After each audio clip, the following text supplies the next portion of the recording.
Hello, everyone, and welcome to Couch Potato Queens after a crazy blindside eviction and plot twist, a house flip.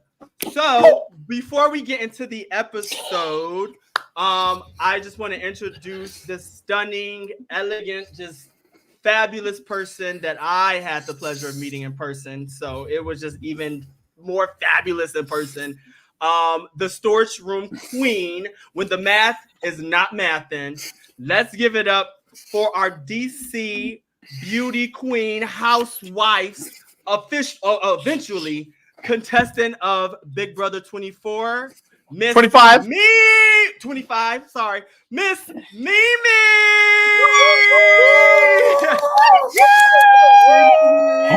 Hello. Oh, y'all look so good. You look even better. You look sickening, honey.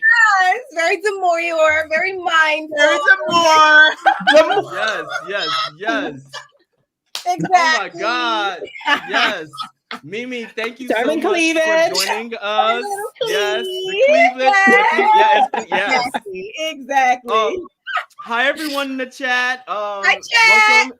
If this your first time, if this your first time, please, subscribe and, like and comment and throw in y'all questions for Mimi. If we look at one that, catches our eye, we'll ask. So let's get right into it. Well, before we get right into it, Steven, I believe you had an announcement to make.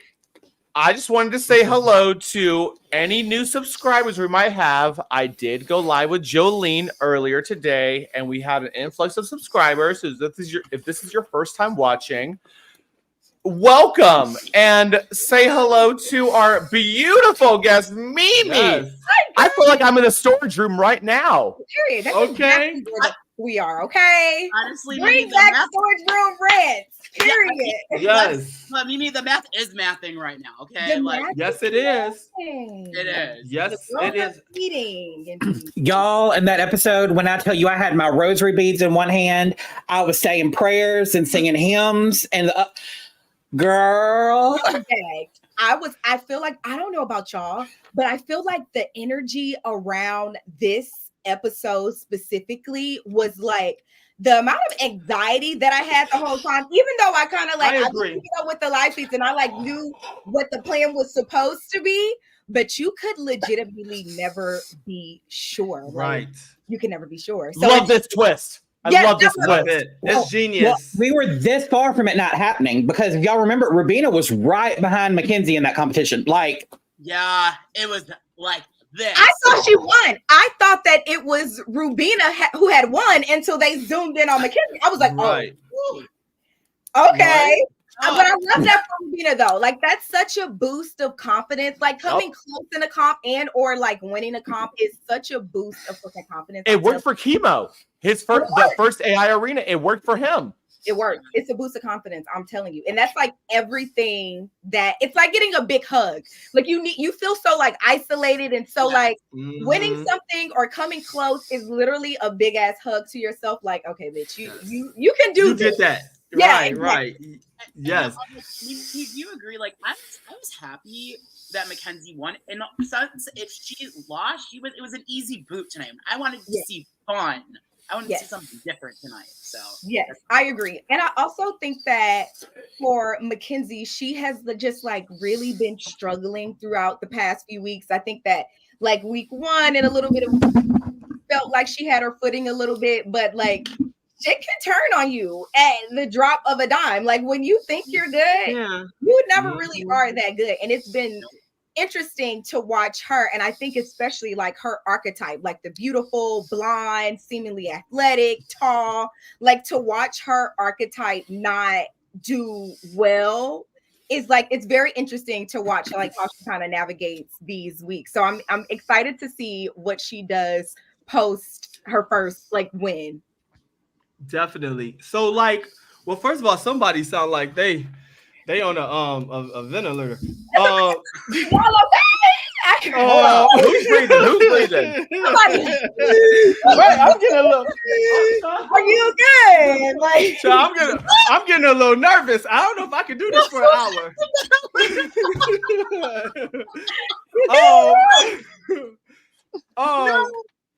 But you know, No, we're here, we're live. You know, Meme. Yes. So are you watching? Obviously, you're watching the show. So, what's your thought on like the season so far?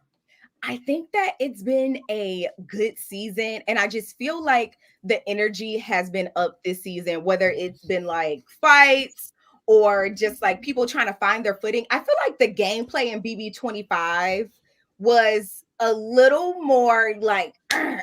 They listen, that BB25 house. They didn't. I'm talking about from the time you open your motherfucking eyes. Bitches are like, I'm like, baby, I don't talk until 11 a.m. I'm sorry. I have nothing to say. My brain isn't working, okay?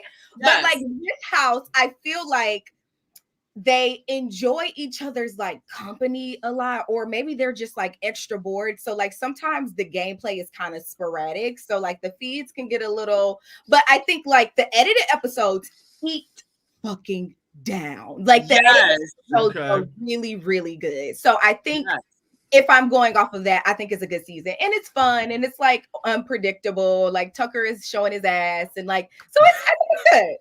Mimi, I want to say this because after you just said that, it reminded me. So we had Felicia on here two weeks ago on Eviction night. She thought almost the opposite. She said this cast has low energy. Oh, she said that y'all were always that y'all were always like playing games, doing this, doing that. And I do think of myself, if I'm thinking of myself last season watching the feeds, I mean, listen, a lot of us, we're watching that Sari, Izzy, Felicia, and you in the storage room. Listen, anytime you went in the storage room, everyone changed their cams to you. It was great. It was great. Yes. I remember watching this, Mimi. I remember watching the math ain't mathing.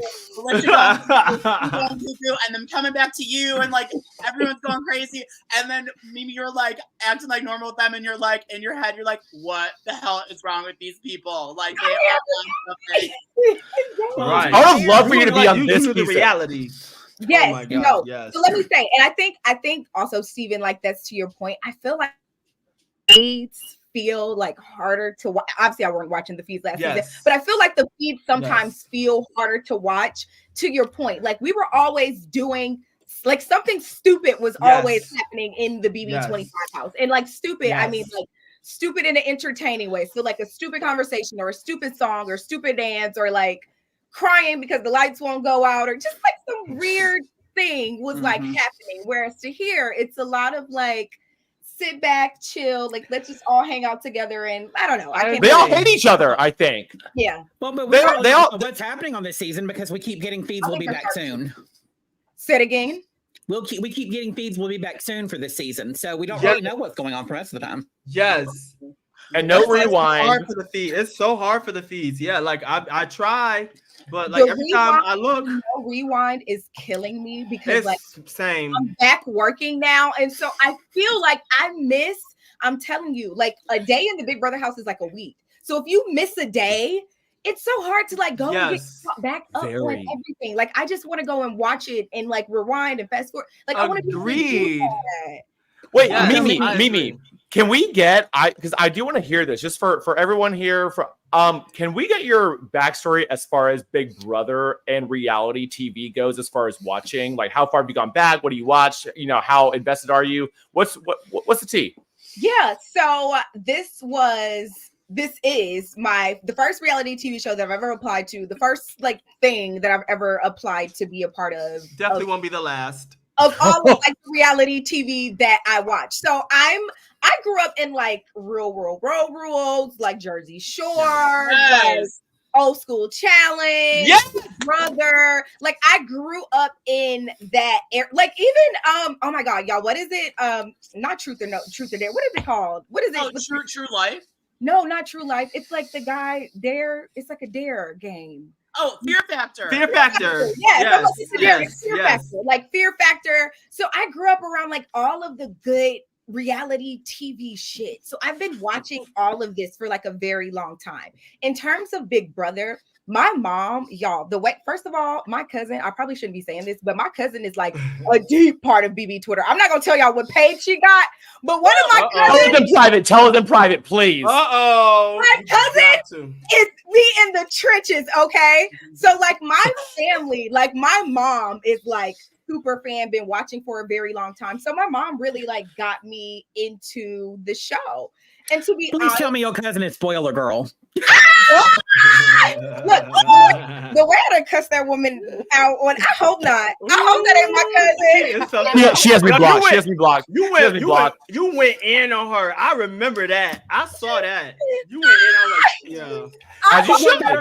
What better cover to hide that's her cousin than to go off on her? Right. She's a faker. And a Trump supporter. Look, spoil the girl, man. Somebody needs to spoil her because she ain't right. No, she's not. Have her back last season, but sorry, she's never gonna be Gamer Vev, and I said that shit. Okay, so Mimi, I've got a question for you. Looking at this season, because you've been in the game, so you can explain it to us. How much delusion are these Houseguests going through when this alliance that just got blown up? They all think that they have all this power when only one person in the entire alliance has won anything, and the other one was handed a power. Well, I think, let me speak specifically to T-Core and Chemo. I love watching T-Core and Chemo take agency of their game, especially in this stage of the game. Yes. Now, I admittedly recognize that there could be some backlash that could put them in trouble sooner than they probably would anticipate.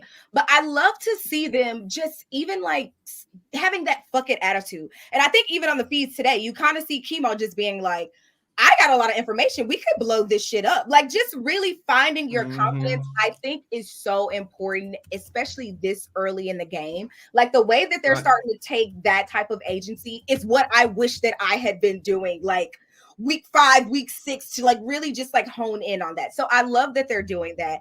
I think that in terms of blowing up the alliance, I hate to say this because I think that Chelsea has been playing really good, but I think one of her blind spots was T-Core and Chemo and not prioritizing them. And like, she's talked to them and has had conversations with them. And I think is doing enough in her mind that they would have like stuck beside her for a little bit longer, but them knowing about the Pentagon and quickly realizing like, if we don't at least do something, we're going to become disposable. So why not blow the shit up and see where the chips fall and recognize that it's strong targets on each side to where we could probably come out of this unscathed. Like, maybe.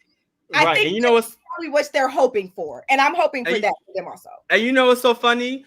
The chat, they were giving me a couple black eyes when they were saying T-Core and Chemo aren't doing anything in the game.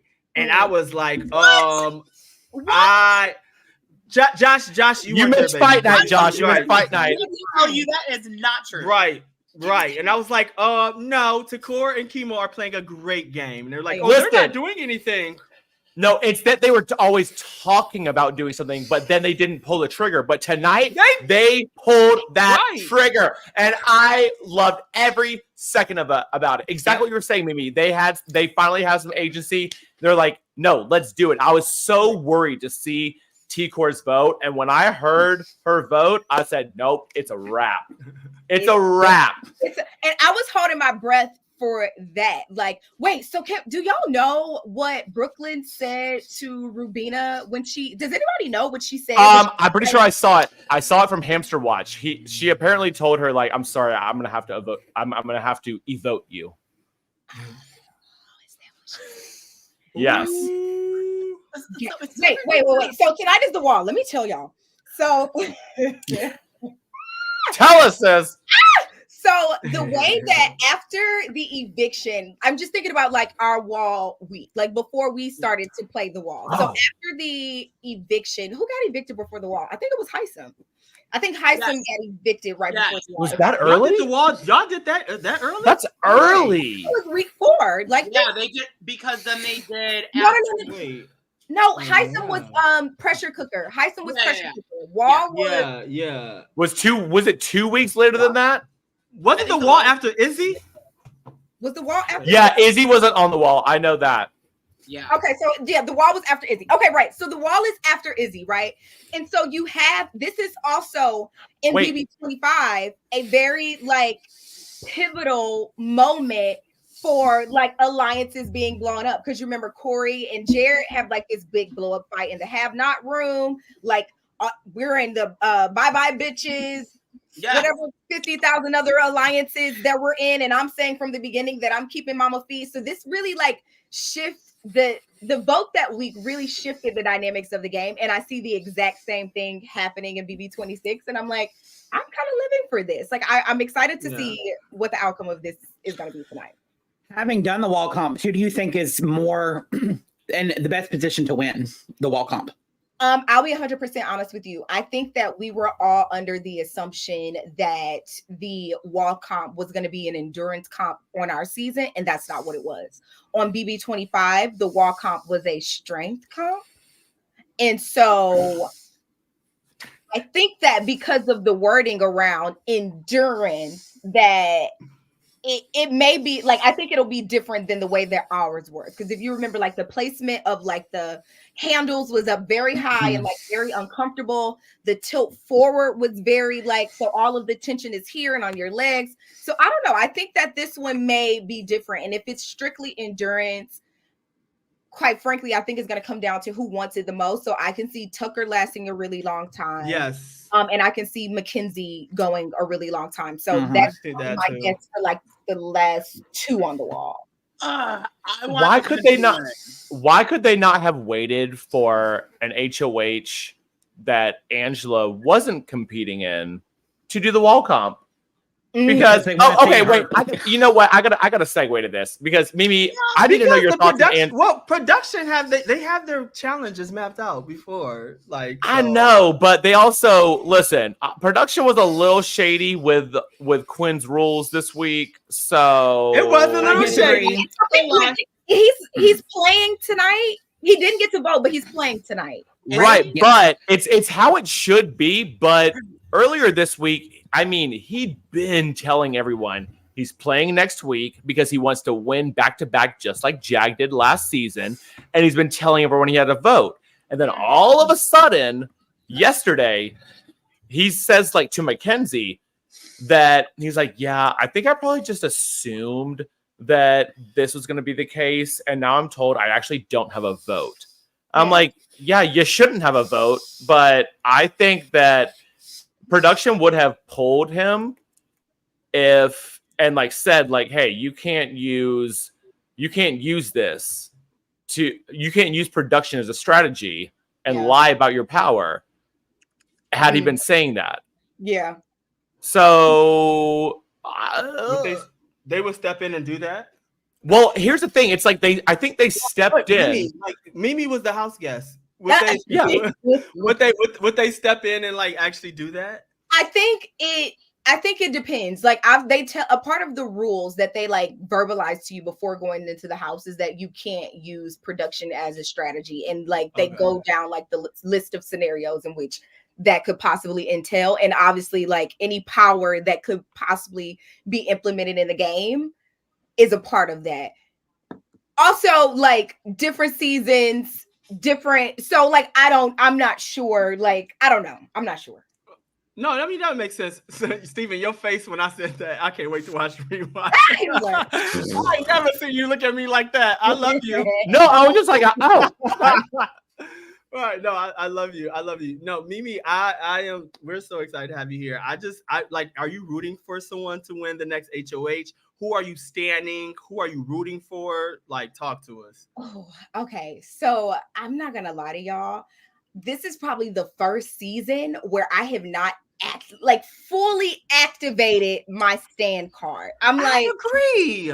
It's just not fully activated for me yet. I'm kind of like, I'm teetering around liking a few different people for different reasons, and also like during different weeks, if that makes sense. Yes. So I think like based on this week, if you would have asked me this last week, I would have told you I thought that Chelsea was playing great, like beautifully. I think that Brooklyn was playing great and beautifully. Yes. And I also, like, believe it or not, I think that Joseph has been playing a good. And I think for him, I would probably put him in one of my tops next to T-Core this week. So I think it like changes to me based on like what's happening each week.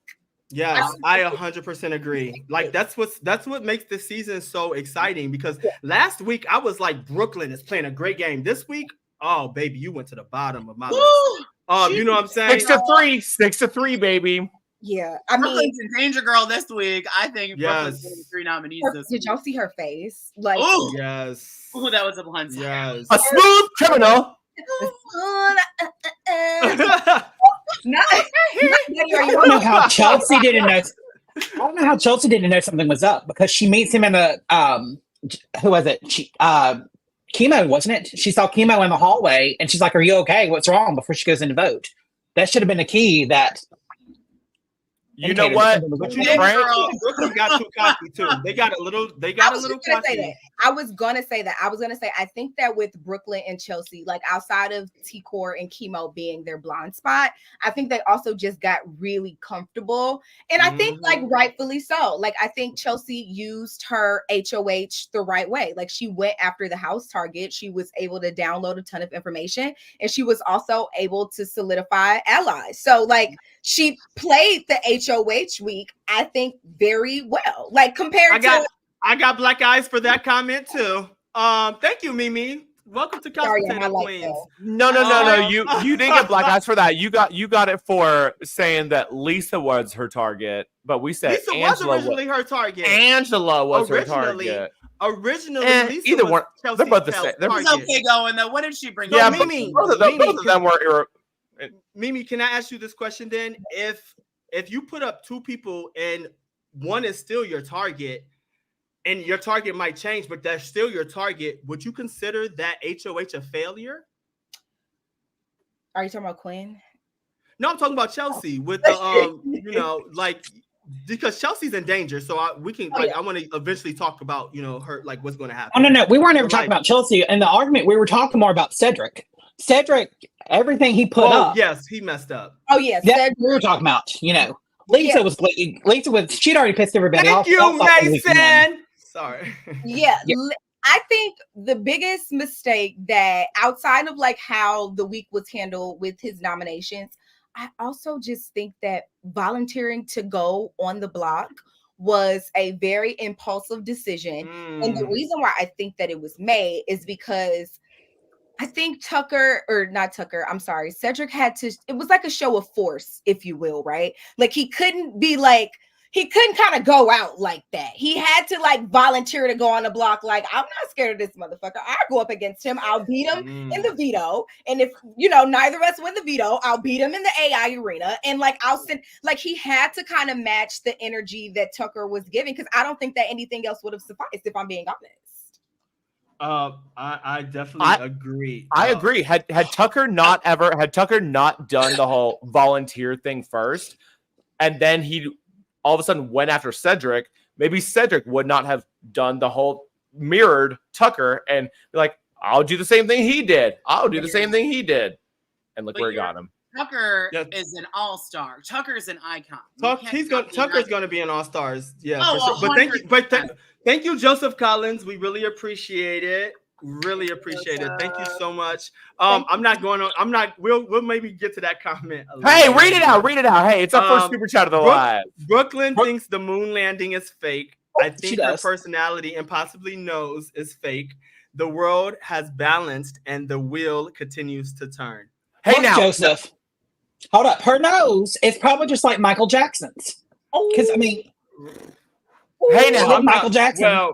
No shade on any kind of cosmetic enhancements, because I am 1000% pro Hello. cosmetic enhancement. I am pro beautification. Okay. Yeah. Period. Period. Get your lips done, get your cheeks done, get your ass You know what? done, get it all done. I'm getting some beautification within the next year. I got some skin surgeries coming up, so hey, let's go. Listen, Oh, Mimi, I do gotta say, Mimi, this man right here, since the last time that he interviewed you, he's lost 140 pounds. 45 pounds. Yes. I had bariatric surgery last October, and I've dropped 145 pounds. Full fitness journey, all the above. So it's been great. I love that for you. Congratulations. That's wonderful. Yes. Period. And you look great. Get it Stunning. He does. Come on, Stunning. Michael. We're all so proud of him. Yes. You know, that's one of the reasons I Yes. was so happy to see this blindside happen tonight. Brooklyn did get overconfident. Yes. Her and Chelsea both did. You did. And I think this alliance blowing up and Cedric going home is going to change a lot of people's gameplay and make them rethink everything. You know There what ain't I'm no steamroll. Y'all know what I'm No excited steamroll. for? I am really excited to see because I feel like not Chelsea. Yes, Chelsea has been playing on offense a lot in the past couple weeks. I'm excited to see Yes. her play from the standpoint of like defense / like being vulnerable. Like This is such gay football. I swear to God. The offense, defense. I'm like, where's that? Like, somebody's gonna throw contraception. Big Brother is for the gays and girls, and all the straight guys on Big Brother are recruits. We know this is true. Like, come on. Well, I mean, I will say that Cedric is a very handsome man. And, I loved Cedric. I like Cedric too. I did like Cedric a lot. I'm not gonna lie. I liked him a lot. I wish he wasn't the first one from that side to bite the dust. I wish he wasn't. That's why when y'all was like screaming and like acting like, you know, Kamala Harris won the election, you know, I was like, yo, like I can't be too. I'm happy for a switch, but it's like he's such a lovable, genuine person. I really like him. I was like, oh, this sucks. It had to be him. It does. He did that to himself. He did it to himself. Yeah, as long as Karen makes the jury, I'm happy. For sure. Karen needs to make jury, okay? No, she does. She honestly does. She needs to be able to talk shit to people in that jury house. I just love the chaos of her. Like, I love it from the standpoint. So for me, it's kind of like tattoos, right? Like, I don't have any tattoos on me, but I'm like, oh, bitch, I love that on you. Like, that's cute for you. Like, so I love that for her. Like that, I wouldn't do it necessarily, but for her, I'm like, bitch, that is cute on That you. is such a good comparison. Honestly, though, Angela's in the best position right now because she's gotten out this far. No one's really talking about her anymore because there's too many other big targets in the house right now. It is. Listen, she has worked her way back very well. Like, who? that's a good position. Mimi, who on your season won a very early HOH and then got put on the block 8 times and then made it to the final 4? Felicia. Hello. It happens. My auntie.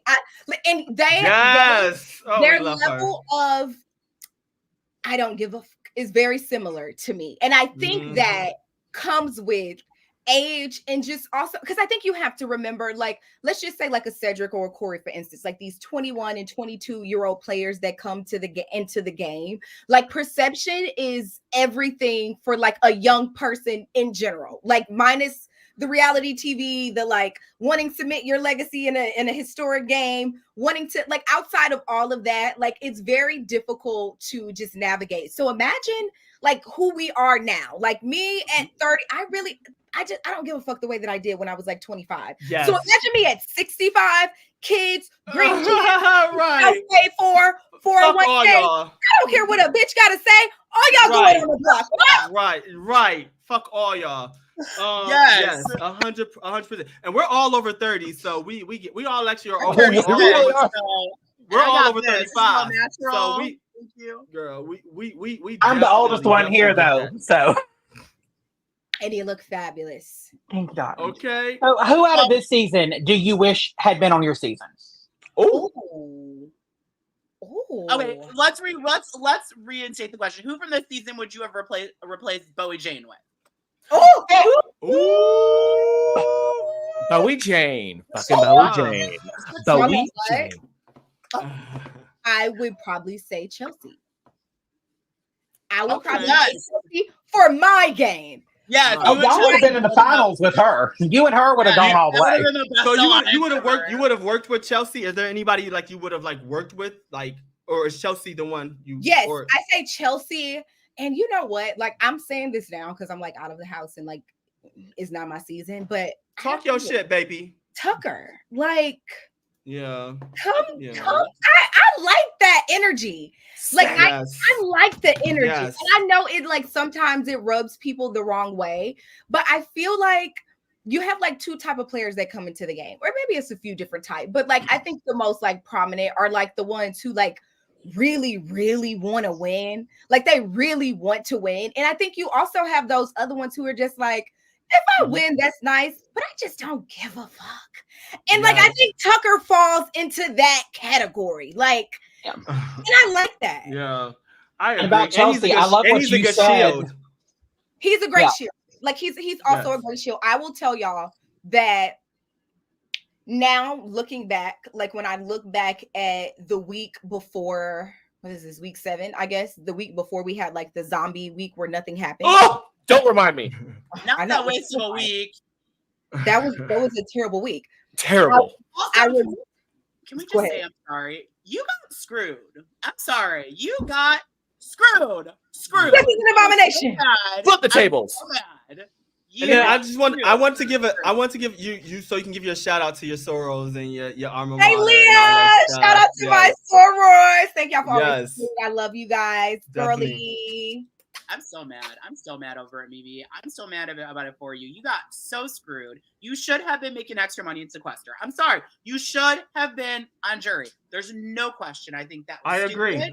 There was dumb. It made no sense. Sorry. But the great thing about it was we got to have your lives with each evicted house guest. Yeah. Listen, there's some journalism in you. Like, it was just phenomenal. Live in DC. Phenomenal. So the background is that my bachelor's degree is in journalism and speech communication. So I grew up wanting to be a news anchor before pivoting into like politics. So like I have that's why we want to ask like politics questions eventually. Yeah, like before I kind of got into the politics, I was that girl. Or they said the feeds are on. The feeds are back. Oh, I'm turning that on my. Oh, yeah. We did our research. And that's why I like what you said the other day on Twitter. That especially with Chelsea, that all you needed was an ally who actually valued what you had to say, and y'all would have ran that shit up. Yes, that was so true. And you know what? I think people sometimes get themselves in a tizzy over like shoulda, coulda, wouldas. But I'm like, y'all, that's life. Like, how many times that is life, honey? Argue with somebody that's like your friend or like your man or your girl, and you're like, I wish I would have said, or you do, like, that's life, y'all. So yes, I'm gonna have like a shoulda, coulda, fucking woulda moment. Like, it's life. Everybody relax. Like, how would you have reacted if you had been in the house with these powers and this twist? You know, I think that with this cast, I think BB25 was such an interesting cast because we had a split house, like essentially on like HOH number 1. The house was split and the sides were like decided essentially from week 1. And when you're not included in like the decision to actually be a part of Alliance, because I feel like the Professor's Alliance happened essentially by happenstance. It was very much just like, we were the ones that weren't a part of the alliance, so we kind of have to work together by default. And then you have the bye-bye bitches that derives from that, and brown sugar babes, and for real, eventually, and all of these other, I can't remember the rest. But like, so for us, I think that it kind of like put us against each other very early on. And that was like, these are the fucking sides, and that's what it is. With this cast, I think it was like a lot more fluid in terms of like how the alliances were made. You even had Tucker not wanting to be a part of alliances at all, like downright just being like, I'm good all together. So I think it has been able to make for more interesting dynamics. And like you see now, like a T-Core and siding with a wildfire like Tucker. That doesn't necessarily happen when the house is like definitive from the beginning. So I think it gives you an opportunity to be a little more fluid. So I don't think we've ever really seen on like Big Brother Live on Eviction Night. I don't think we've seen like the last minute, like who's fixing to go. Like it was like down to the vote that they were trying to figure out who to go. Like, yeah, I love it. True. I love it. honestly, what I like about this season, this is honestly watching this is my favorite season in a while. And I'm going to say, like, it's old school. good. And the reason it's old school is, like, people are learning how to play. There's no one that's, like, really super overplaying right now. People are kind of learning and adapting, like you said, with Tucker, for example. And it's fun watching people do this. And it's, like, starting to catch fire now. Like, it started off kind of there, and now it's going. So, like, I think this season has a lot of potential to be a really good season. I 1,000% agree. I 100% agree with you. And I think that even just by way of like so early in the season, not having any, like the votes not being unanimous at this point, like there being these big explosive like arguments that kind of keep you, and then like the cardinal sin of not using the veto on yourself and trying to see how that's going to play out, and then coming back and winning the next veto and considering not using it on yourself again to possibly save your potential show. Like I think that it's just like, it's really good. And I've been enjoying it. I've been enjoying it so far as a viewer. Like I enjoy being back on this side. I just realized we have not had a single unanimous vote yet. Like not one. Oh, BB25 was a season of common. My damn light keeps falling. The light keeps falling. It's not me. Like, wait, let me fix it. That was Brooklyn. Come on. Oh, sorry. I got my boobs all in your face. The light's falling like Brooklyn's mouth fell during that eviction ceremony.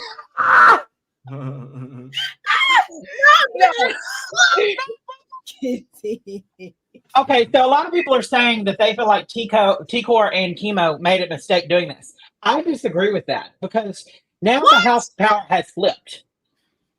Now there's a new majority alliance, and then you've got Cam, you've got Brooklyn, and you've got Chelsea, who are now going to have to defend themselves against the rest of the House. Correct, exactly. But there are the 3 votes.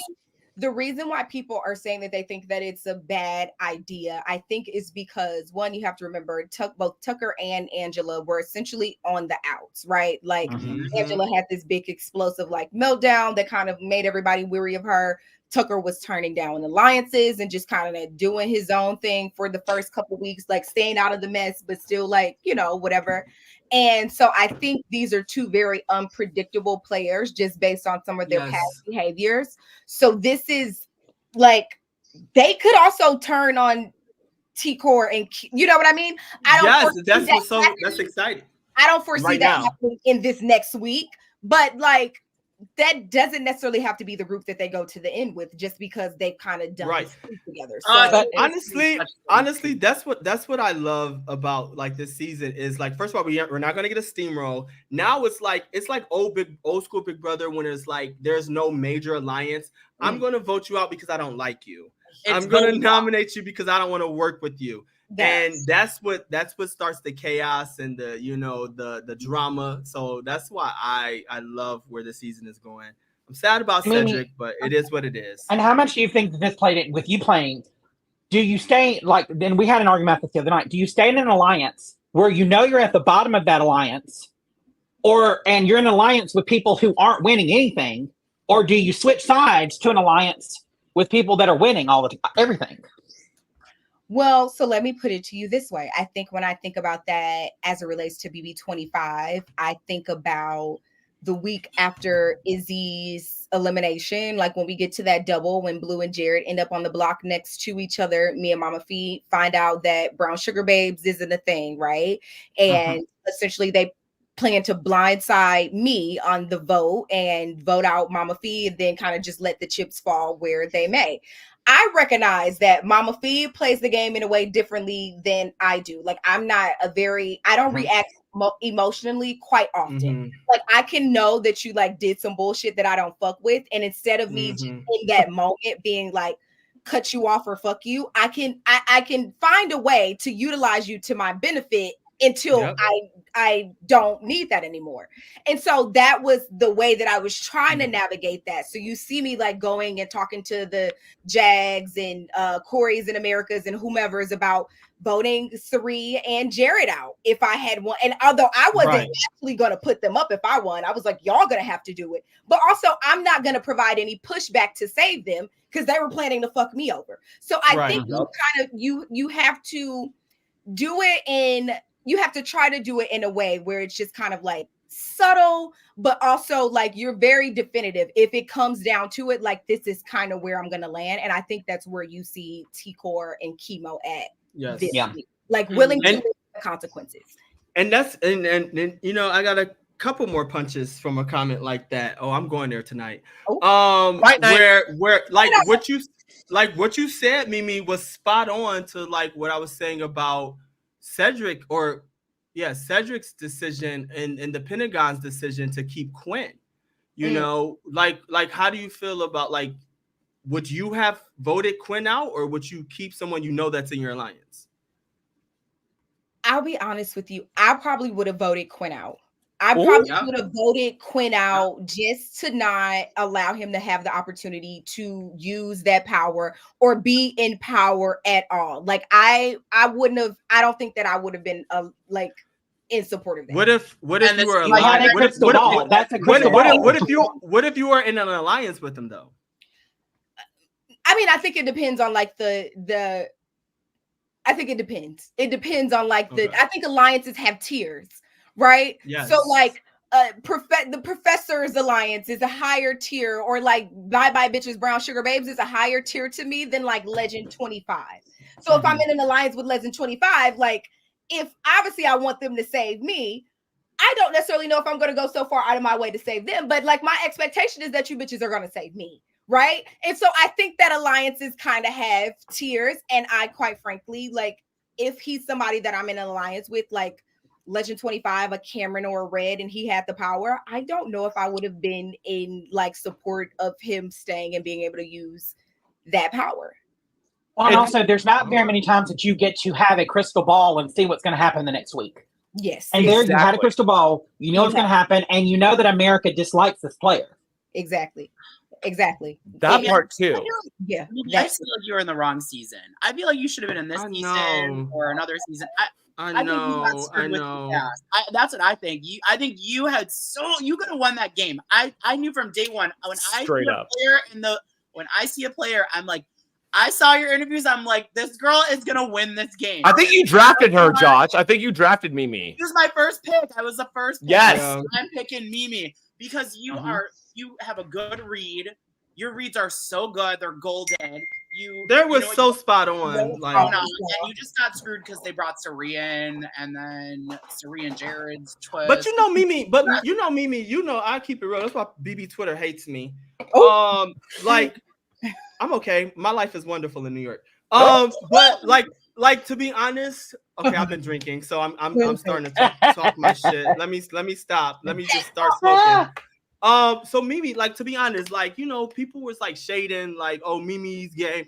I loved, like, to be honest, Mimi, I probably shaded it at one point, but you know what? We're fans watching the show, and we don't get to see everything. You know, so but like my sentiment changed when it's like you was in a freaking storage room and you was spot on about everything, and I was like, oh my God, this is so frustrating. Like what the hell like happened that you couldn't like, you know, you guys get what I'm trying to say. Yes. Like, I think what, from my perspective, I always felt like even when I was a part of all of these alliances, like Legend 25, Bye Bye Bitches, yada yada, like even being a part of all of those alliances, I felt like every time I tried to tell my alliance what I thought was good for us and like good for not just my individual game, like our games as a collective, it was not ever like considered as a priority to really actually like sit and consider what was being said. It was always like it had already been pre-decided and predetermined. Yeah. And again, to my original point, like the sides have been very much like everybody's like this person, these people on this side, this person is on this side. And so it was just like a very, I felt like I was always finding myself in like a very weird position. And people are like, well, you should have said it. And I'm like, bitch, I said, like, I don't know how much. Yeah, right. Right. And I said it. Like, and let me have a disclaimer. When I say shade at your game, it was more so like just flip or like, you know, like you on it, but I like wish you would have flipped on make me. it happen, you know. So, but it wasn't They shade. were Like you were not spot loyal. on. You knew exactly were what the- was happening in the house. Mimi, you were the only one that had a full like the BB fandom. We never had a single like bad word to say about you. Oh, I love y'all. I mean, No, all we no. did was bring up your past tweets, which I'm sorry, I gotta stop right here because I need to know this just from a fan standpoint. I mean, listen, the whole time you were in there, all we did was bring up your past tweets because they were so relevant. Yeah. I need to know who told you about that. How did you feel about it? Like the first time you heard, like, your tweets have been resurfacing, but in a good way. The first person who actually told me about it, believe it or not, was Taylor in my exit interview. And I think I did her on day 2, if I'm not mistaken.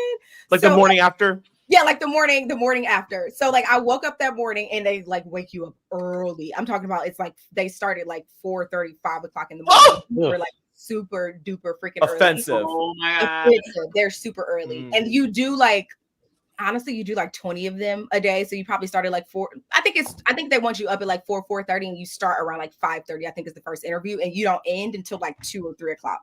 So and they're like 30-minute increments. I think some are like a little bit less, like some are just like podcasts with no visuals. So it's like a little, but anyways, like you do a whole bunch of them, yada.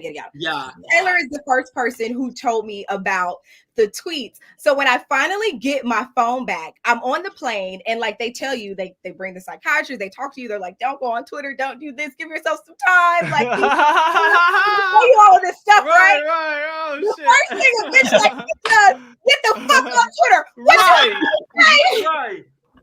Right. That's what I would do. I would love to see what they say. I would do Like, the same. okay, sure. Right. The That first part. thing I did was got on Twitter. And so I opened my Twitter after Taylor tells me, like, your tweets have been going crazy. Y'all, I had like 20,000 notifications. Legit. 20,000. And I'm just a regular girl. I don't get these many notifications. You're very You ain't a regular girl no more. Very demure girl. I don't get these type of notifications. Okay? Not anymore. Your phone dies from all the notifications coming through. I'm going to be here for Halloween this year. It's But happening. be prepared when Potomac calls you, because like they would be a fool not to call you. Like Call me At Andy Cohen. Okay, but Mimi, I feel like you being a political consultant is something that helped you in the Big Brother house, because I feel like as a political consultant, you have to kind of be able to read situations, pivot, take in information and find a way forward with it. Yes, I think I say yes and I say no. I think in terms of being like objective and playing the game from a very like non-emotional standpoint, and I think being able to like have these very strategic moments where I can kind of like see how things could play out before we get there, like blindsiding Bowie Jane and Cameron. Although Cam, it being a part of the professors, was always like a shaky thing, but I knew that blindsiding him and Bowie Jane could possibly push them to the other side, because Cam at least had already been working with them in that first initial alliance. So just being able to read things like that, I think have like that level of intuitiveness. Yes. But what I will say is that I think that it also put me in a position where I was always trying to be very mindful of how I came across, because I know that in my day-to-day life and working in politics, like I am like strategy is what I do. And we're talking about federal legislation. So it's one of the most complicated things in the country, and like leading conversations and like leading meetings and being like, so that's what I do. And so I was always trying to be very mindful to not give that energy off. Like I always wanted to come across as just kind of like, cool girl, chill vibes, not like a part of the drama. I didn't want to be as like assertive as I am in my real life, because I knew it would have been easy to clock like this bitch ain't no teacher. Yeah. Like, What did you say you were? What did you say that your occupation was? I forgot. A teacher. I was saying I was a teacher. What grade did you say you were? Or what was the high school? I think high school. What subject? Journalism, if I'm not mistaken. It was high school. Is that a high school class? I didn't take that. I took journalism in high school. I was on the newspaper in high school. Shout out to all the nerds out there. Okay, so that's okay. That's a good editor, yearbook. I was the editor. Okay, so that's the case. Okay, this has been a thing with people lying about their occupation. It never seems to really play out since Derek of BB16. Looking back, do you think that would have helped you at all had you not lied? Because I've seen that a lot of people regret lying about their occupation because it bites them in the ass somehow. I regret it because I think that it put me into a position where I was always just trying to be mindful of the way that I came across, and I just didn't want to be the type of person that I have to be at work. Like I'm a young woman. I'm a woman of color. Like I started working in politics at a very young age. So I always have to carry myself a certain way in order to be taken serious. In order to be, you know what I mean? So I know that I can know what you mean. Turn that part of me on. And that was my everyday life. And so I think it was very hard for me to have to turn that off. And I don't think that I put enough emphasis on the type of character that I wanted to be that existed outside of who I really am. I think that was what my problem was. So you think instead of downplaying, you should have just upplayed exactly who you are. And just be yourself. I think that it could have helped me. And the reason why I say that is because you look at someone like Corey, who goes to a school like Vanderbilt. He was seen as the genius, like that worked to his advantage, right? Like a young kid going to Vanderbilt, a very nice institution. So people see that as an advantage. So they're like, he's the genius, and they want to work with him for that reason. And then I have to do the opposite of that. Like I have to not, because I say that my occupation is what it is, I have to not be that, because I felt like it could have been a deterrent for people. And I think it worked in Corey's favor. And I think me lying about mine, it worked to my detriment. And it could have worked in my favor because it worked in Corey's favor. You know what I mean? So if anyone applying, don't downplay your occupation. If anything, embellish it a little bit. But also, I think maybe with BB25, like it probably wouldn't have been like as big of a deal. But I don't know if that bodes the same on like BB24 or BB23. You know what I mean? Like, I don't know if I think it depends on the cast. And so, also, you was already in the thick of it. You know what I'm saying? Yeah, so it's like. And I had already lied, so it would have been weird to kind of be like, "Hey guys, by the way, I work in politics." And Right. No. Don't ever come clean. Yeah, do it for the jump or not. Listen, you do a crime with me, we ain't going to jail because we taking this shit to the grave. I ain't telling nobody, bitch. I ain't telling nobody. Look. Okay, Olivia. Snitches get stitches. Just get stitches. Okay. Right. You gonna Olivia Pope the situations. Exactly. You are. Yes. All right. Oh, that is exactly who I'm like. Listen, Olivia Pope. Come on. All right, guys. What's easier, really the Big Brother house or working in politics? Frank, what were you saying? No, it's okay. I just didn't feel like screaming. My dog took a shit. So I'll be right back. Don't exit me out. I'll be right back. Sorry. Really? I'll be right back. Yeah. What is easier, working in politics or the Big Brother house? Say it again, Kenzie. What's easier, working in politics or being in the Big Brother house? Oh, y'all might not believe me, but I'm gonna say working in politics. And the reason I say working in politics is because the type of work that I do, I work with people who have a shared mission and vision and like shared goals. So we are like working together strategically to get them done. Like I don't have to worry about people like working against my interest and not listening to what the fuck I gotta say when I'm telling you the right shit that you should, so I think it's easier. Like it's harder to navigate people when there's so much money on the line, and it's so much harder to trust people when there's so much money on the line. Like it's different. I worked in the United States Senate, so I would say the opposite. Everyone wanted to go against your interest and wanted to screw you over. So period. Well, yeah, you ain't lying. Now you ain't lying about that. You know what? I think it was all, I blame Izzy. I'm sorry. I blame Izzy. Well, we love Izzy. Like, we love Izzy. Why do you blame her, Josh? I blame Izzy because Izzy just couldn't sit still for 5 seconds. It had to change up all this chaos. Had to cause chaos every 5 seconds. Did you see this happening? Like, did you see like this happening live action in your head? Think this is all Izzy's fault? Like, did you notice this? Well, so there are like different conversations that take place. So me and Miss Cerie have a conversation in the storage room. I think this is after a Legend 25 meeting. Izzy had like her thing with Cam, and then she had like a thing with Red. And I think, Miss Cerie is in there kind of putting out a fire around something that happened. I can't even remember what happened at this point. But I remember me and her being in the storage room, and I'm like, this could be a problem because this does not have to be a problem. Like, I get that there is like you don't necessarily like them or vibe with them, but like, we gotta keep this shit together or we're gonna become like lunch meat. And so me and Miss Cerie have that, and then me and Mama Fee have that conversation, and then Izzy is having conversations with me about Mama Fee because Mama Fee is doing her. Wait, do you know Mama Fee almost put you up? There was a moment. I know that. I was like, We talked to her about that. I'm like, what did she say? She was like, we're going to name me up. I'm like, what? No, she was like, I mean, she let's say she didn't have much to say. She said, I mean, that's how Big Brother goes. No, that's how it goes. And like, I'm not like mad or upset about that. I think when I first heard about it, it may have been my husband who told me about it the first time. I can't remember. But like, it may have been, this was the booty steak conversation.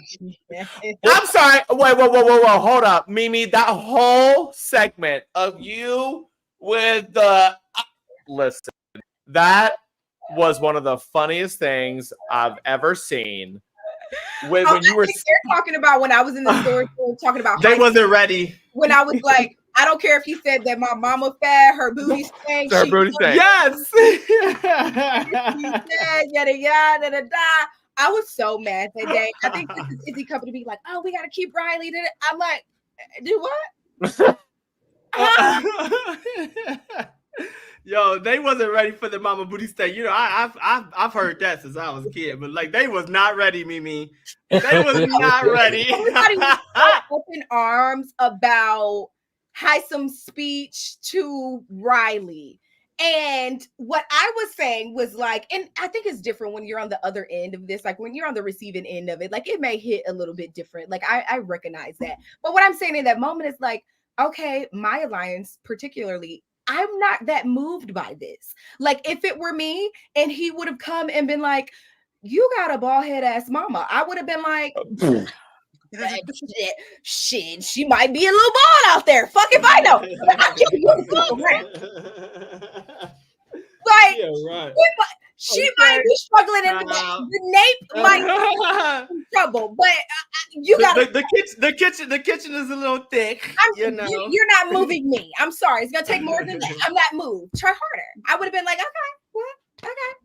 okay. Mimi, can I ask you this one question that anyone that we've spoken to from Big Brother 25, I don't think I've ever asked this. I feel like at this point, you've watched the Traitors, right? Yes.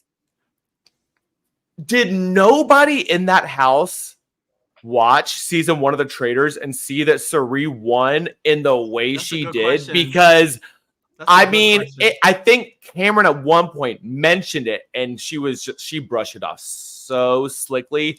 But how did not one single person ever bring that up?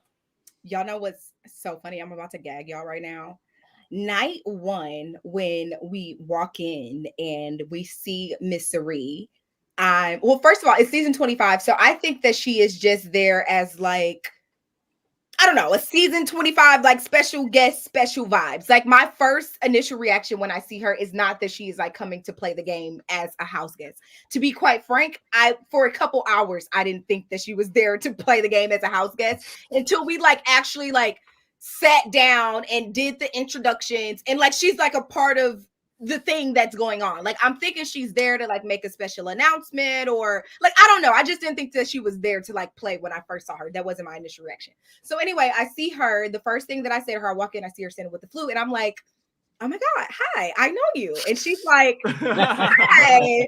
And like that's the first thing that we say to each other. And then so I would say probably 20 minutes later, Kirsten and I go up to the game room and we have this like cute little kiki moment where we're like, oh my God, I saw you. You look so cute. You look so cute. Let's work together. Da, da, da, da, da, da, da. And Kirsten's like, okay, who else should we work with? I was like, bitch, do you not know that Cerie, I just watched Cerie win Traitors. And she was like, huh? What's Traitors? And I said, oh, never mind. So in my mind, I'm under the assumption that nobody else here knows that she was on it and or has seen it. That's the first thing that I say to Kirsten. And so she comes back a little bit later and she's like, oh, I talked to Mama Fia and I talked to Sari, and like they want to work together. We should all work together. And so in my mind, I'm like, oh, I don't want to be on her motherfucking bad side. You know what I mean?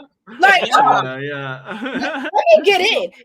And this is why, like, in the first couple weeks, you see me kind of doing things because I feel like I wish that me and Miss Sari would have had like a better working relationships in terms of like working closely together strategically within our alliances. Like, I feel like had I been like a part of her strategic brain, I don't know. I think a lot of things play out differently. But you see us kind of float around each other in the alliances that we're in. Like, we're working together, but she kind of has like her priorities and I'm not one of them, and so on and so forth.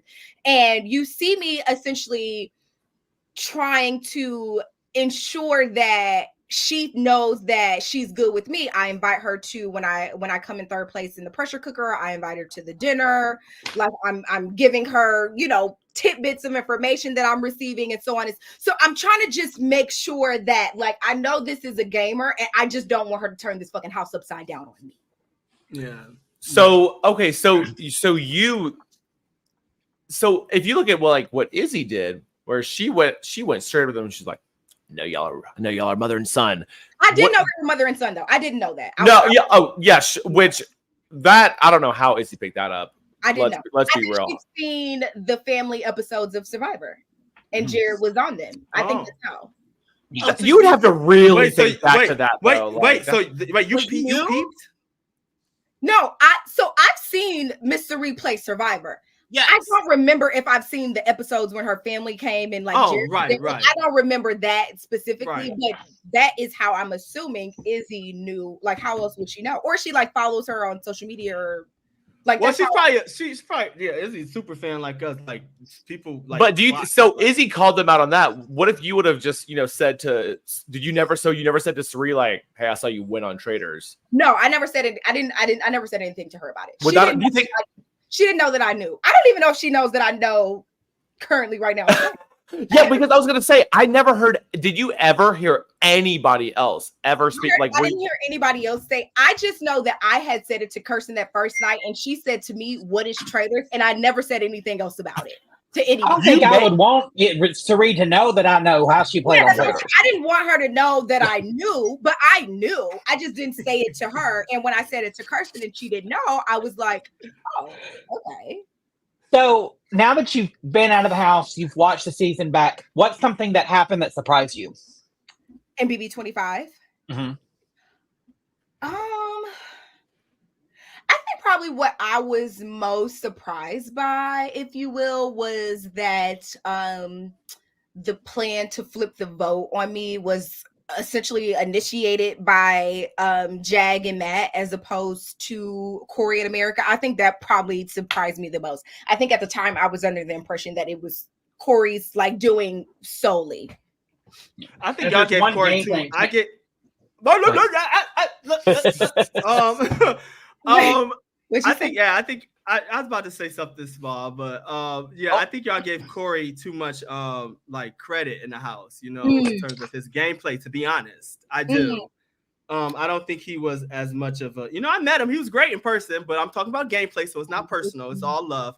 But yeah, I don't think that his gameplay was as like was a mastermind or as strategic. But I think to my original point, I think that it's sort of like the Ian effect, right? Like you see a young, like a relatively young guy come in, he goes to a good household name brand school, and so you have people like Cam who is like, this kid is the brain, and Jag and Matt who is like, this kid is super smart, and even like Sari and Izzy being like, this kid is. So I think that's kind of like they put a lot of emphasis on like his level of intelligence. And so I think that's kind of why that's why it's for that reason. Like that was the value add for a lot of the players. They found that value add, like you find strengths in different people for different ways. And I think for them, they didn't need Corey to be like a super huge comp threat. They needed like his strategic mind, if you will. So, I always wondered, I'm so glad you cleared that up, because I always wondered that, and I never asked anybody that from Yeah. your season, and I was just so curious about that because you were pretty much more aware and more alert of what was going on in the house than he was, but he was of course the strategic mastermind. The privilege was cute. Mastermind. Mastermind. Privilege. I mean, I do. He's a great guy. He's a great guy. I love me some C's though. I will say this, Corey. Yeah, he's a great guy. I don't think that you get to see this like play out a lot on the episodes, but like Corey was one of the people who I had gotten like really close to in the house, which is why I have like the reaction that I have when I'm evicted, because I'm just like, damn. Right. So he's one of the people who I think on a personal level, like we spent a lot of time talking about like things that just were always like game related. We could like nerd out a lot and talk about like just all types of shit. So he was one of the people who offline I had like started to develop, not offline, but just like you don't really get to see that manifest in the episodes. So he is someone that I was like getting really, really close to, and I enjoy spending time with him. So shout out to Skis. Can I ask, are you close with, who are you like close with these days? I think the people who I talk to, I think the people I talk to the most, who I just talked to on the phone yesterday for like 3 hours was Blue. 2 days before that, Mama Fee. Okay. Chelsea calling a house meeting. Is this real? The feeds. Oh Lord Jesus! Oh, Lord. Feed alert! Feed alert! Oh shit! Lord. Don't. Hey, we know Ben. You might don't be fooling us now. Ben! Oh wow! Ben, you're canceled. Give him a break. Y'all should know better. Y'all should know better. Definitely know better. All right, so I don't know that I would necessarily, if I was on the bottom part and like the blind side, I don't know that I'd be calling a house meeting and showing my ass. Hello? I might want to be late. But I think these conversations that she has with T-Core and Chemo are going to be very interesting. I cannot wait. I know. Very. I gotta say, I'm so proud of T-Core and Chemo for like just like making a move, because everyone, Frank, I think this is where you drop your mic, because baby, your mic is so far gone out of that. I dropped my mic. It's like it's in Staten Island at this point. It's left Brooklyn. It's gone. I'll light up to that. Not on camera. Listen. No, I was so happy to see them. That's all I gotta say about like everyone had been saying like, they've been talking about possibly doing this. We might do this, and it might happen. When we're at the final 3. But no, they went ahead. They made their move. They did more than the other side at this point, as far as like being like, they said it with their chest. I mean, they blew the game. I think they blew the game wide open, and now there is room for reshifting. And I think the reason why BB25 felt a lot different, because you see a lot of the same people winning over and over and over again. And like you see some of the same people being saved. Some of the people who continue to win are the same people who are also being saved, like once they are evicted. And so it makes it really difficult for the house dynamics to shift. Like everybody just kind of stays on their sides and stay in their corner. And so I think this could be like really fun and interesting to see like what the new dynamics of the house are going to be. So I think this is good. This is fun. And for us viewers, it makes it so much more interesting to see a switch up, Yes. It's almost like I'm like, did CBS, did they see how well Love Island did on Peacock this summer and be like, okay, we need to give them a good season too. I think so. I mean, I think that, people,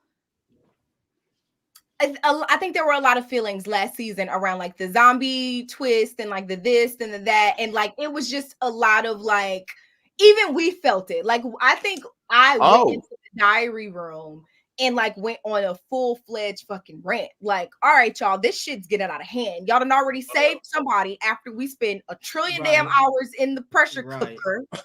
Like, you did not say that in the diary room. Girl, in the diary room, I be saying all types of shit in the if they honestly, y'all, this is all tea and no shade. If they would have like released a lot of the DRs that I actually did, bitch, I would be canceled. Because the way I used to talk chick in there. Oh, is- I could. This is why you need to be on Housewives. I You know. I wish. I Just- wish. Get Mimi on Bravo.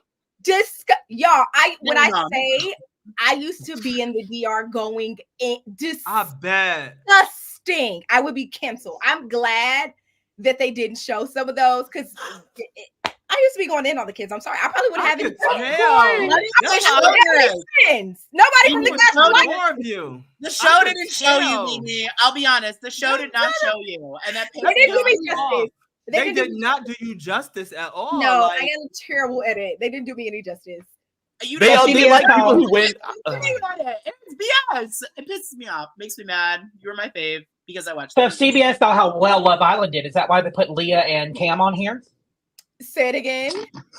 I said if CBS thought Love Island did so good, is that why they put Leah and Cam in there? Because that's what they think they're on. It's Love Island or Big Brother. What are yes, how y'all you feel about that? on Oh. Cam? Like, how do y'all like Cam? I think he's a gorgeous man, but I don't think he's playing the game. I think he thinks You he's know on what? Big Brother. or He's a Bachelor. very attractive man. I would cuddle up with him any day of the week.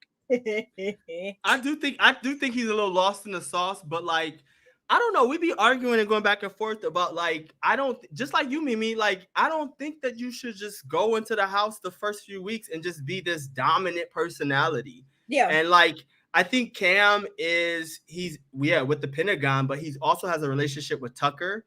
You know, he has a relationship with Leah. Does he have And a that's- relationship with Tucker? I feel like I heard them on the feed say something about like going up against each other. Did I make that up? I feel like I heard them say that. I think they did. Because if they did, well, I don't know, but like I remember him telling Tucker some tea and like, you know, giving him insight.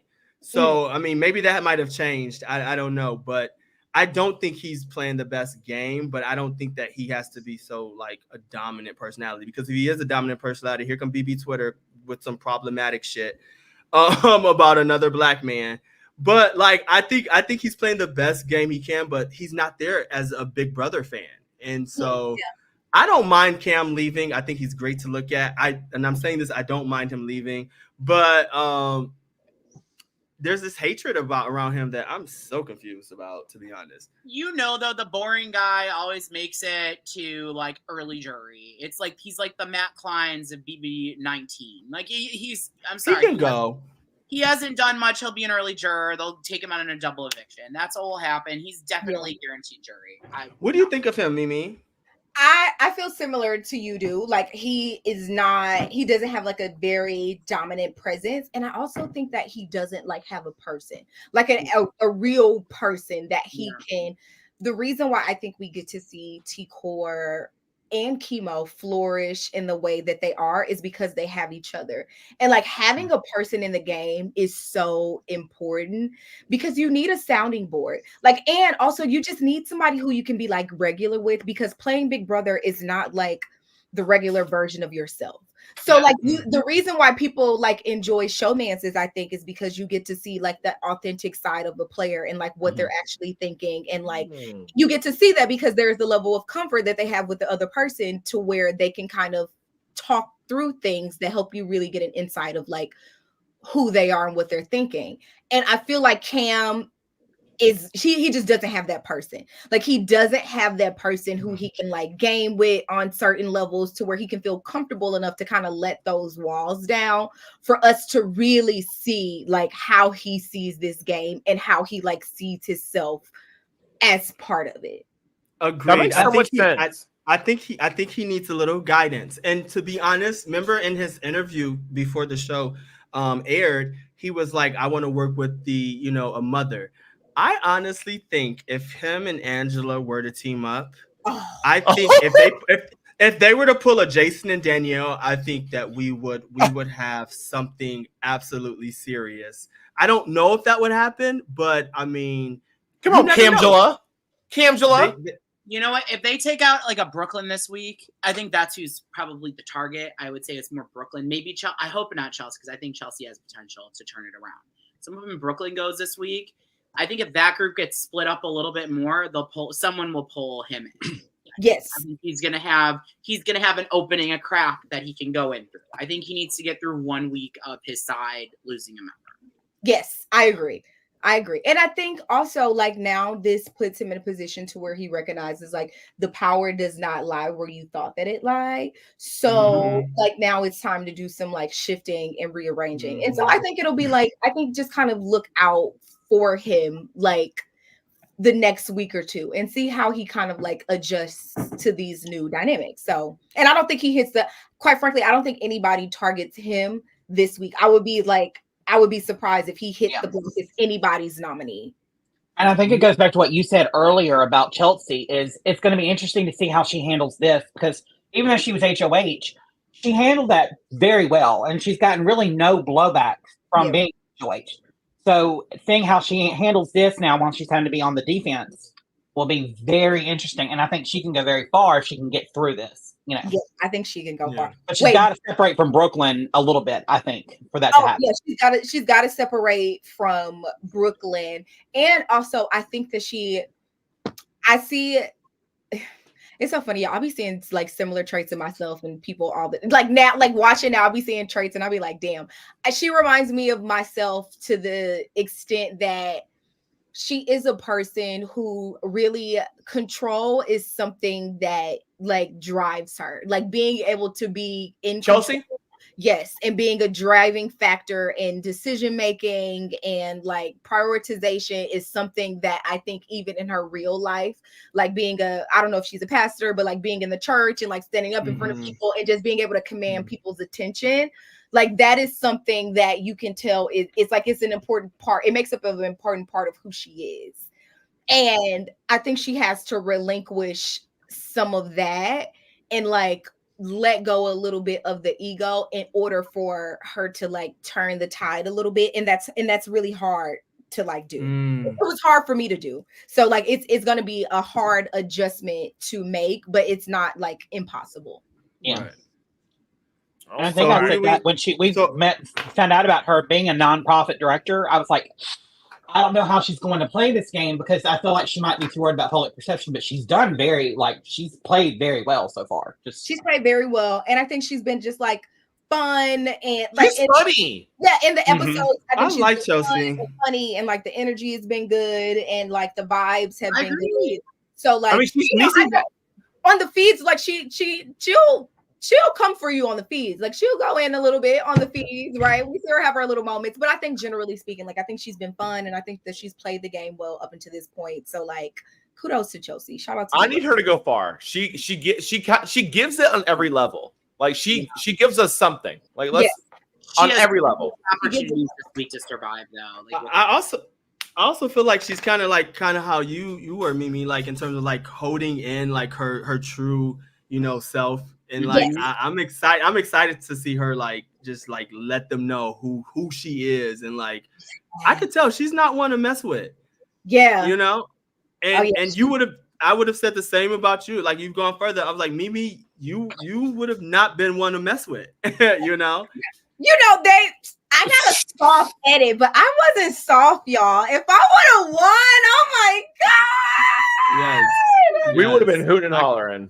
So speaking of one, thank you, Sophie Dophie. So Mimi, if you were part of the jury, who would you have voted for? Ooh. Ooh. Out of the two. Herself, because she would have been on the block. She would have been up there. She'd been one of the final two. Period. Let me see. If I'm being honest, who I would have voted for, it would have depended on a lot of factors like who got me evicted. Like say I got to jury and I found out that Jag and Matt were responsible for getting me evicted. To be honest, I probably would have been like, you know what, F Jag, because I tried to flip the vote on him and it was all his doing. Matt is an innocent puppy. He doesn't do anything. I'm voting for Matt. or I could have been like, it was a hell of a fight. Like it was a scrap, if you will, to be evicted, come back, not get evicted again until like you're walking out of the door of those final two chairs. Like, I don't know. It would have been a lot to consider. I don't know, y'all. I don't know. It would have depended on like a lot of things. Like the information that I would have received probably would have been a determining factor in who I would have chosen, to be honest. It would have been interesting. I think it would have been interesting because you should have been on jury. Okay, like I hope they don't do that again. Y'all, I was there in 65 days. That's so long. Oh my god. Wait, you were there long. 65? Yes, she was there like she Oh my is the God, that longest is 2 standing months. free juror. Like she was there Oh more my days. You God. are. You're the longest standing. Wow, you set a record. I hope they like.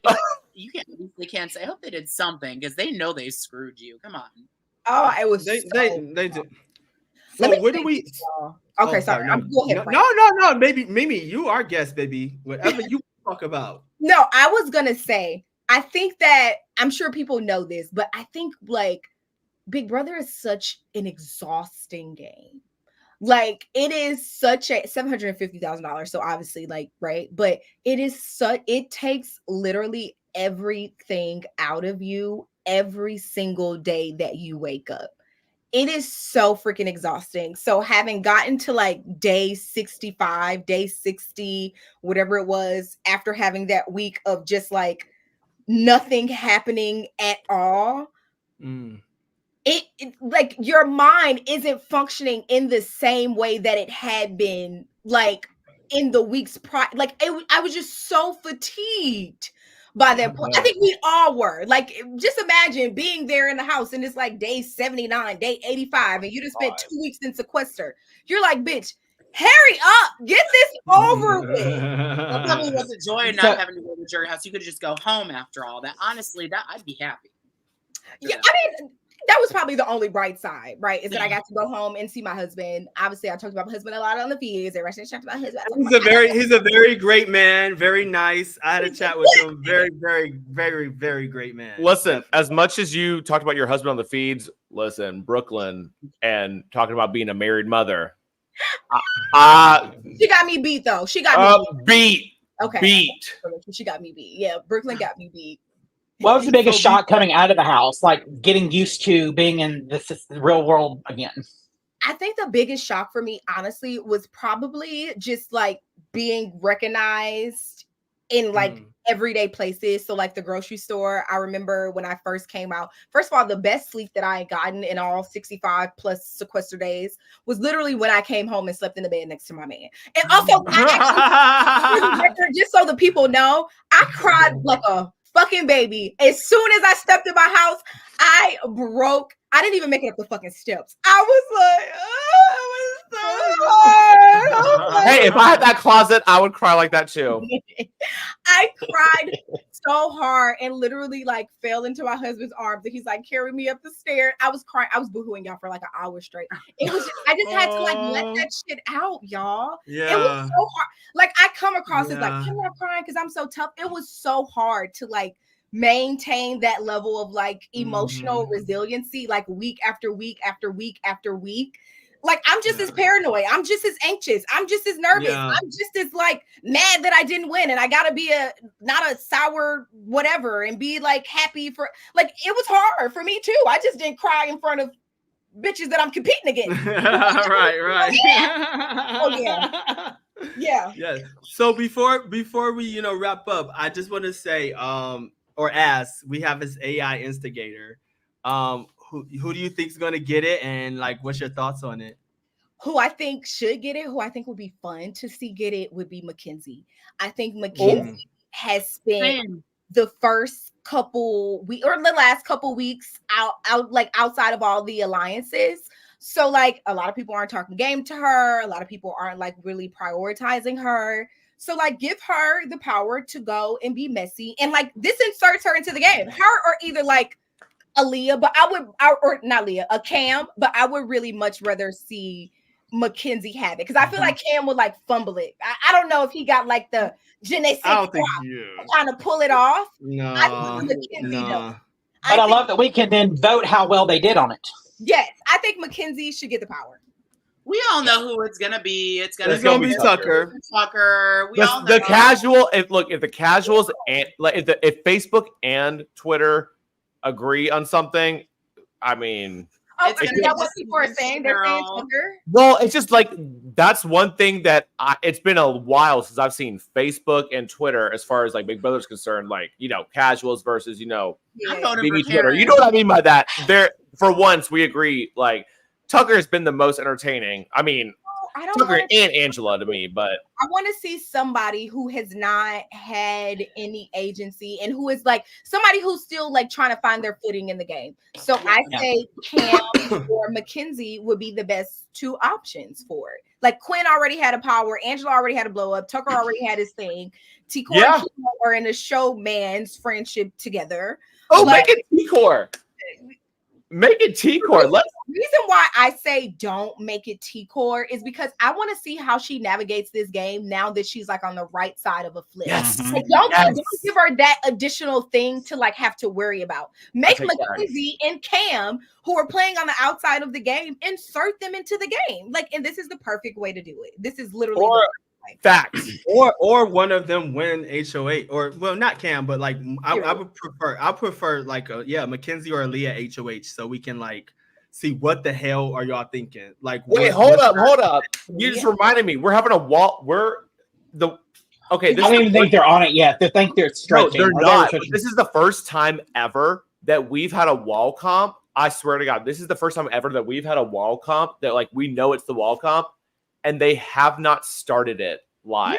what's the Because they don't like to do HOH on eviction night anymore, I guess. But like that is literally the entire point of the wall comp, to watch it play out, and they didn't start it live. That's I kind of think on our season, didn't they like y'all saw us on the wall and then it went off to the live feed? Yeah, Yes. Okay. Yeah. It I is just don't think that. never- I just don't think production has time, because then you have to get y'all all in the backyard, right, and then get y'all strapped in. That's and why I'm stuff. shocked it's the wall so soon. So also what happens is in between the time that you go off from the live feeds, because they didn't have on athletic gear tonight, right? They had on regular clothes. They did. Yeah. No, they had on athletic gear. Oh, they had on athletic gear tonight? All of them? Oh, okay. I So thought Yeah, Brooklyn- Mackenzie I did. thought- Leah. I thought Brooklyn was dressed. No, I think Brooklyn was dressed. And I think yeah. Rubina had on like this score. Maybe it was only AI Arena people that were in Yeah, athletic. the AI Arena Oh yeah, that might be it. That might be Okay. it. I was gonna say, so oftentimes what happens, especially when like house guests start to have a lot of conversations around like what the potential comp could be, in order to, because like if they tell you the morning of the live eviction, like what to wear. And so if they say it's something that's going to be athletic, then you have all these theories around like what the competition is going to be. But what typically happens is like on a night like the wall comp or like the pressure cooker or what have you, they tell you to wear like regular clothes for the live eviction, and so you think it's going to be like a memory game or something that doesn't require any athleticism, and then as soon as the live episode goes off, they tell you to change it to athletic gear, and so they give you a certain amount of time to do that. And then they also like explain the rules to you. So before you play any game, there is like a long list of rules and things you can't do. So you can't just go out there and do anything in the fucking game. So like today when they were scooting the balls, like let's say if they say you cannot, you have to be at the edge of the corner in order to roll the ball back up the ramp. Like those are the type of rules that they give you. So you can't just win like on flukes or like be on the wall holding one hand. It's certain shit that you can't do. Right. So they give you like these very in-depth rules. And then in our season, we had Matt. So we had like a text to talk screen that they always have. Oh, so you guys had something. Yeah. So we had a text. It was like a text to talk screen. And then they would do, it was like they just did the rules like in different ways in order for Matt to be able to. Good. I love, to be honest, I like that because it's like we get to see what happens after the eviction. Like, so like we like how they're gagging on the feeds right now. I'm sorry, I'm gagging with Meme. I love hearing that. I'd rather gag with me, so we're good. That part. So each week we do it. I love what. Kenzie. It's okay. Go ahead, We're Frank. gonna go. No, it's okay. I made my point. I think I just love that they do that after the eviction. So when you say like they tell you, the instructions prior, is it like a production person's voice saying it over the speaker? That's what it is. Yep. So it's somebody from production. They're saying it over the speaker. So the real gag is, and I'm sure you guys already know this, like we don't see any of the production people ever. Like you never see anybody from production. You don't know what they look like. You wouldn't be able to identify them. Right now, today, if they were my neighbor, I wouldn't be able to tell you that they were my neighbor because I've never seen them. But when you play the competitions, there are like I think like I would say safety patrol for lack of a better word. So people that are there to make sure that like nobody gets hurt or like whatever. And they're kind of like on that outer part with like all black and they don't say anything or move or do anything. They kind of just stand there and look at us. And so when they give us the instructions, it comes through the intercom. Before we get into the backyard, there is the television used to be out there for us, but there would be someone in all black that would come out and grab the TV and then pull the You can see their face and stuff, or like they're like all covered up. So I don't like it's they're like black head, black face thing, black arm. I don't even know what color they are. Black arm, black leggings, black everything. Shadows. Yes, they just like don't exist. But can I ask this? Didn't in that one competition where I think it was Felicia, I think it was something was spinning and she like fell out from the heat. Mm-hmm. Yep. Wasn't there a medic that like came on set to help her? Yes.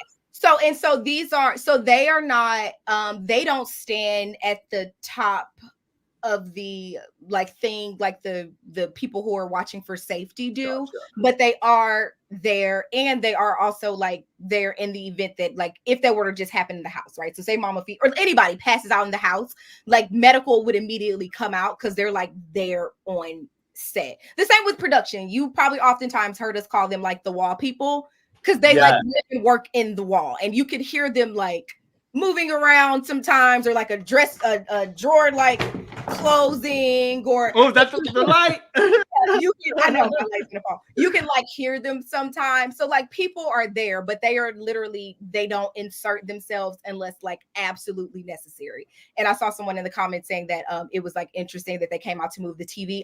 I don't think that that's like an every season thing. I think that was specifically because they had the text to talk TV format. Yep. Okay. But so really quickly, each week we do our top picks for the week. So who would you say would be your MVP player for this week? I'm going to have to give it to T-Core. Oh, T-Core? Yes. Okay. T-Core. I agree. After the flip, I would agree. But let's see. Who all do we pick? Frank, do you have our graphic? Okay, yeah. Hold on, yeah, that's fine.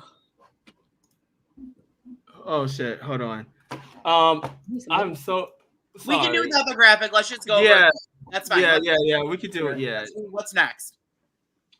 Hold on, let me look because I don't have the graphic in front of me. We had MVP. So I got it now. I ain't got nowhere to be. Well, that's Floater. Okay, let's see. So Floater, who would you say is the floater of the week? I'm gonna say Cam.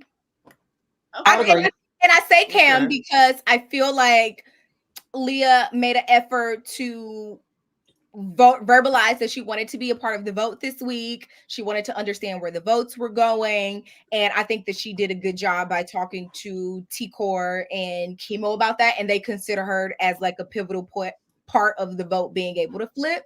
So that's why, and like Cam wasn't included in that for like obvious reasons. So I would say Cam as opposed to Leah. Yep. And then I think next we've got who needs to go next? Who's the next that needs to get out? Ooh. I know. I'm like, damn, let me think who needs to go next. I'm trying to remember who's all there. I don't even know who I would say I'm gonna say I don't know who I said, but Frank said Quinn's got to go. Josh said that Joseph has to go. I said Leah's got to go, and Steven also said Quinn. I wouldn't be mad at Quinn leaving this Neither week. would I. I wouldn't be mad at Quinn leaving this week. I'll go with that. I'll go with that.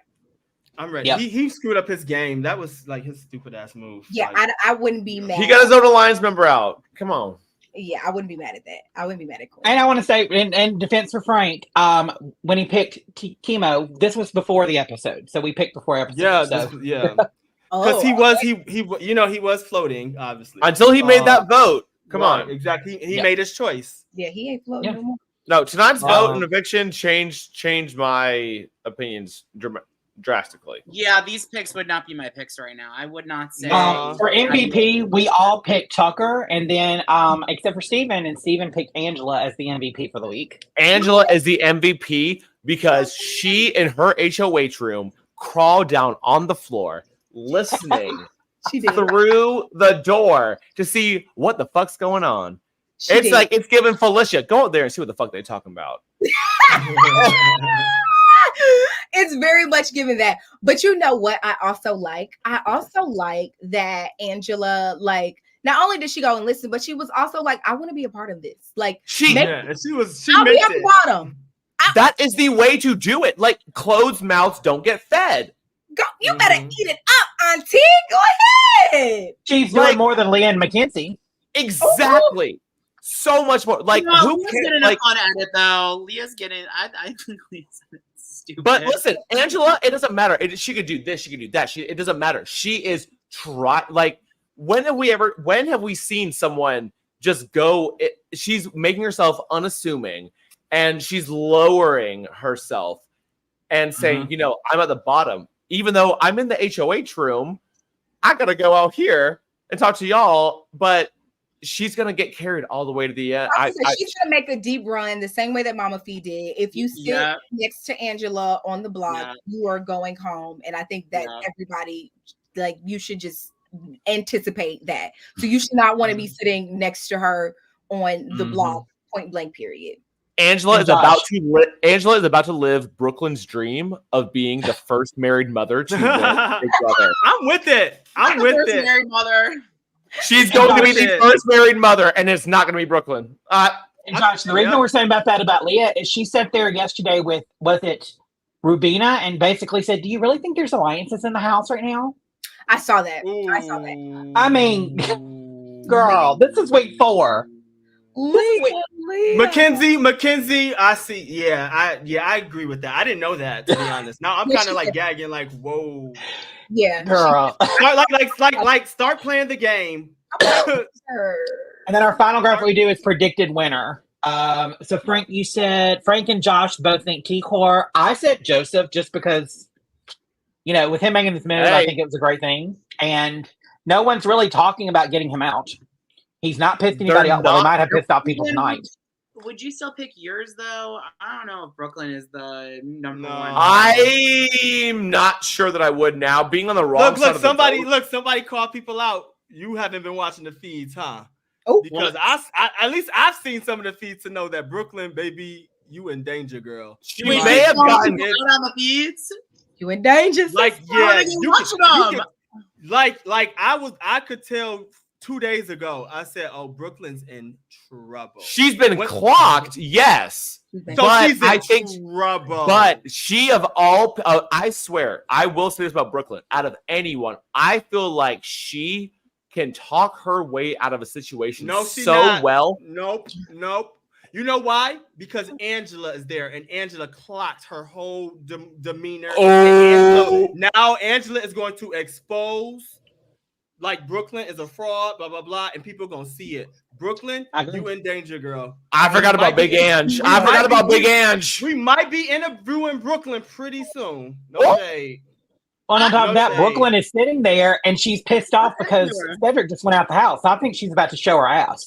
And she's about to show her ass. I think, obviously the Pentagon is no longer. The Pentagon. Well, oh no, they're just a square now.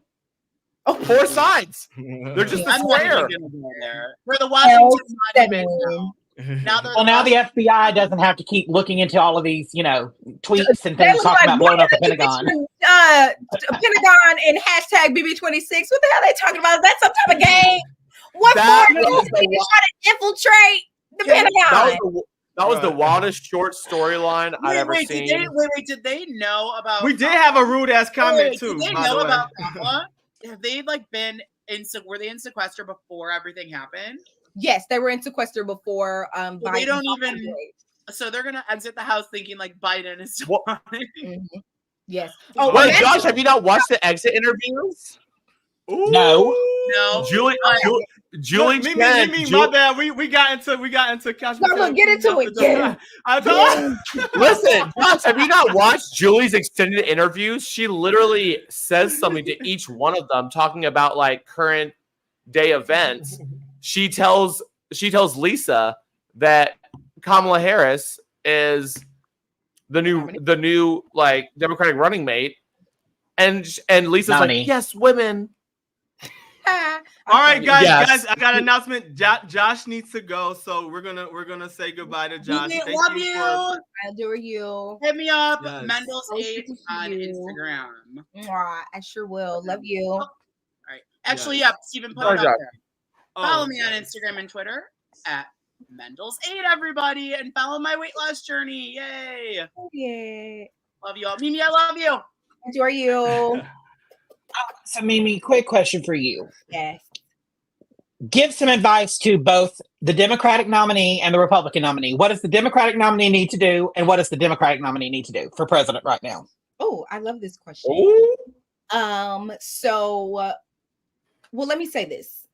I think what the Democratic Party is doing right now is they are rebranding what it means to be patriotic. I think that they are rebranding what fun, joy, hope could or should look like in politics. I think that it's very reminiscent of Obama 08. Yes. In the air back then, and I was a young girl back then, by the way. But the air back then, Still are. and she's still a young lady. Right, still are. I'm about to say you still are. I think the air back then was very hopeful. You see a lot of people rallying behind Obama. Obviously, you know, being able to be the first to do anything always garners you a certain amount of support. But I think it was also just a certain amount of like, we want the tides to change and we want something different in politics. And I feel like that is what the Democratic messaging or branding has turned into, in addition to them leaning into like a Brat Summer and coconut tree and silk presses and, you know, all of the things like that's the vibe, and I'm enjoying that. And I think on the opposite side of that, what we see the Republicans doing is really struggling with how to counteract the excitement and like movement that is happening on the Democratic side. And I think that is mostly because you see a JD Vance who is still, you know, very kind of new on the scene and not really known and kind of as experienced in politics as a Kamala Harris or as a Tim Walz. And so I think the messaging is just off. But I think that what works really well for the Republicans is the fact that they have a dedicated fan base in the MAGA and in just like longtime conservative voters who've been Republicans and who've held true to Republican values for a very long time. And that is a larger group of people in the United States than you would think. And so I feel like the Democrats don't have that. Like they are picking up momentum and steam, and essentially they are building a new party and a new fan base for themselves, whereas the Republicans are kind of leaning into the fan base and kind of what they already have, and the messaging isn't changing. And I just don't think that it is appealing to anyone that exists outside of that group. Yes, I agree, and I also think that in our lifetime right now, we're witnessing a shift. You know what I'm saying? It's like, you know, unfortunately, we love our great grands, we love our grands, you know, but like that generation are, you know, may they rest in peace, they're dying off. And so now generations with more progressive values, more progressive, you know, energy is showing like, yo, we're here. And it's like, you know, we have to accept that's the shift is happening. But that particular demographic, you know, that particular party, they're not ready for that. So they're freaking out because they are aware like that is happening. And so they're doing everything in their power to stop this shift. But I think we're going to prevail. I think, you know, we're going to be okay. And I've always been optimistic about that. So, yeah, I'm glad we were able to, you know, touch that on this platform. Thank you. I'm always I love optimistic. I think the way that I approach politics throughout my career has been that I am a public servant first. So I'm working on behalf of the people. So the party be damned, the political affiliation be damned. Like now I work on behalf of national nonprofits, which are nonpartisan. Like we don't care who's willing to get it done. We just need to get the shit done. And I think part of the shift that you're talking about, Frank, is the realization that the two-party system that we've had for a very long time, now you're seeing that a lot of people kind of want the same things, right? Like we want the right to be whoever we want to be. So whether that is like super conservative and like whatever, or if that's just like super fucking chill, like I want to be able to be who I am and there be space for me in this world and my rights are being respected the same way. You also want people who want lower taxes and people who want to be able to go to the gas station and fill up their gas tank for like less than $100 and not have to spend $300 when they go out to have a good time with their girlfriends, or $300. I just spent $200 damn dollars at Aldi's. Aldi's used to be the place where you can go to get it. Baby, yo, when I got my wisdom tooth out, I went to Aldi's too. My friend was like, "Oh, Aldi's, you're gonna be good." I was like, "What? You told me I was gonna be like, come on." I feel that. I'm sorry. I think we're wanting the same thing, and I 200. 200 US. At Aldi. Listen, I got a big ass man here. He eat a lot, so yeah, we get that. About 150 of this for him. Okay, so I think, girl, I was by myself and spent that. I was like, "You're kidding me." It's a lot, and so I think what's happening is that we're all kind of on the same page with a lot of things. Like we want to have a safe and secure country and safe and secure streets. Want to be able to be who we are and like be loved and respected for who we are. We want to be able to like live in an affordable way where like 50, 60, 70% of our paycheck isn't going to our housing and like the amount that we spend on our cars and our groceries. And I think we also just want to be back in a place where like politics isn't so like doom and gloom. Like the party, the country is on the brink of failure. Pick this president or not. It's all going to be over. Or like it just, I think everybody is tired of that. Like, can we all get on the same page to like do what's best for every fucking body? Like stop worrying about the stuff that doesn't matter. Y'all talking about tampons and bathrooms. Don't come talk to me about Don't come talk to me about shit like that. And a damn border, because they're so freaking afraid of history repeating itself. I'm telling y'all, when I be there, they put tampons in. Don't come talk to me about shit like that for real. Like that's gonna piss me off. Don't let that be the thing that you take a stance on. Right. Okay? We gotta get. And thank you, Busy Blue. Thank you, Busy Thank Blue. you so much, Busy Blue. Appreciate that. I'm sorry. Miranda asks, Mimi, as a disabled, childless dog lady who lives in a red state, what can I do to help Harrison Wall's campaign besides donate?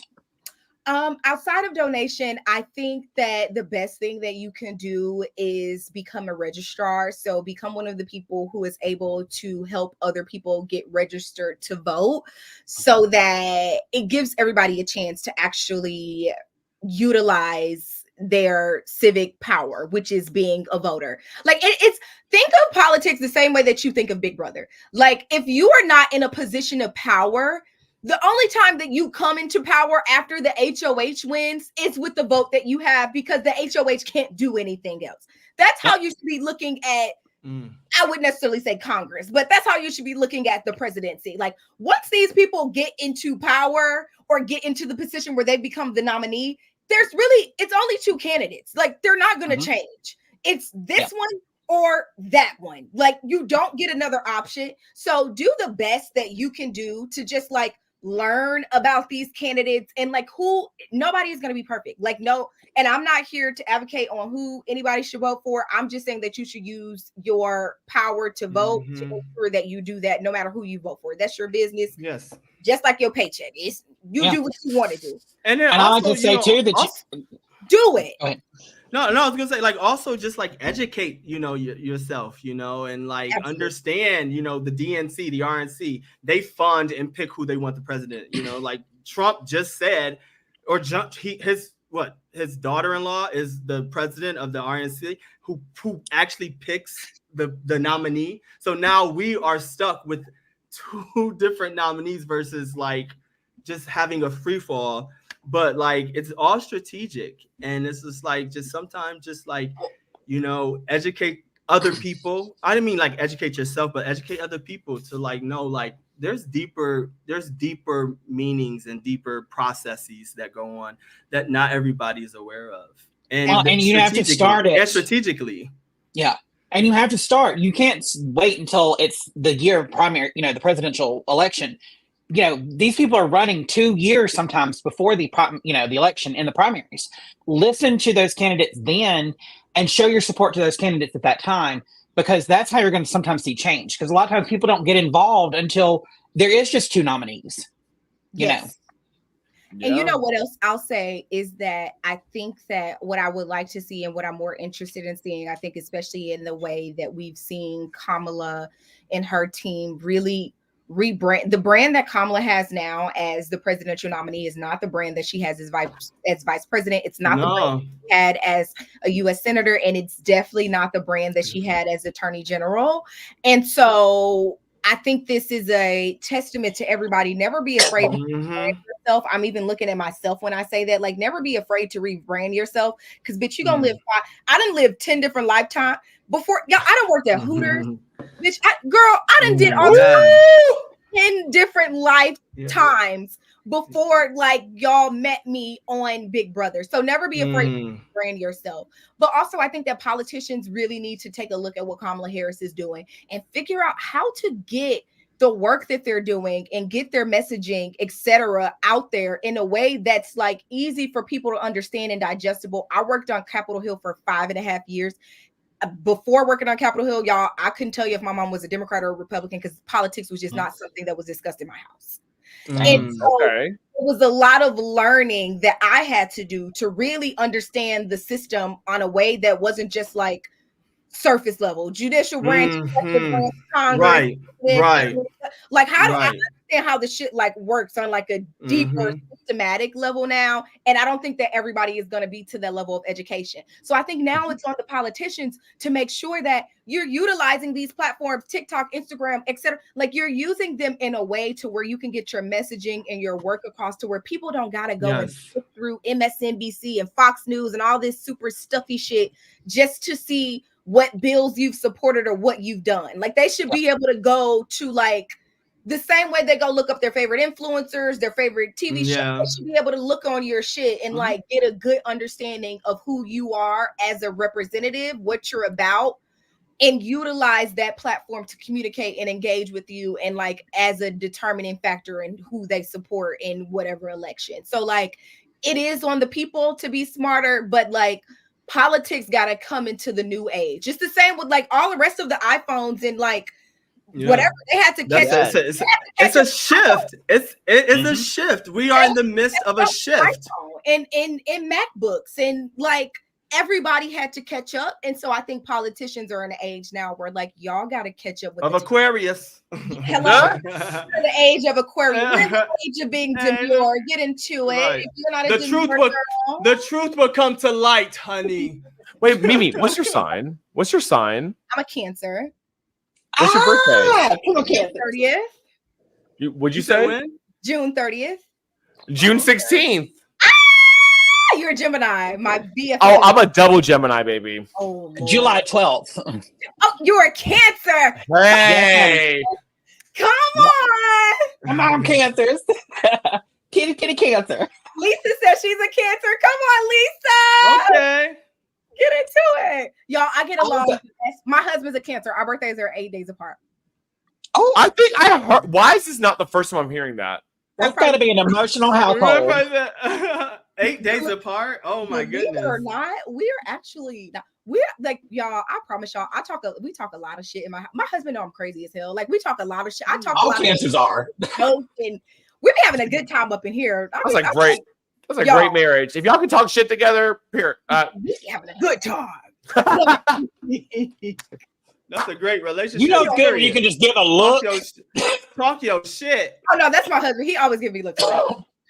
I will say that I'm like that. Believe it or not, I'm like the extra in the relationship, and my husband is like how I was in the house is how my husband is in like real life. Like cool, calm, collected.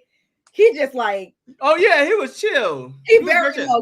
Yeah, Frank met him, and my husband was just standing Yeah, there. he was. Oh, chill. you met the husband. Yeah, he was like, do your thing. He's poor. He chilling. He was in the cut with Felicia's husband. Yeah, They he was was both in the he was cut in chilling. the cut with Yes, they was both Okay, chilling. can I tell y'all this? So there's a husband. It's a picture of me and my fee, and my husband and Mr. Dwayne, right? And so as we're like taking the picture, Mr. Dwayne looks at my husband is like, you sure we ain't related? You sure you ain't? He's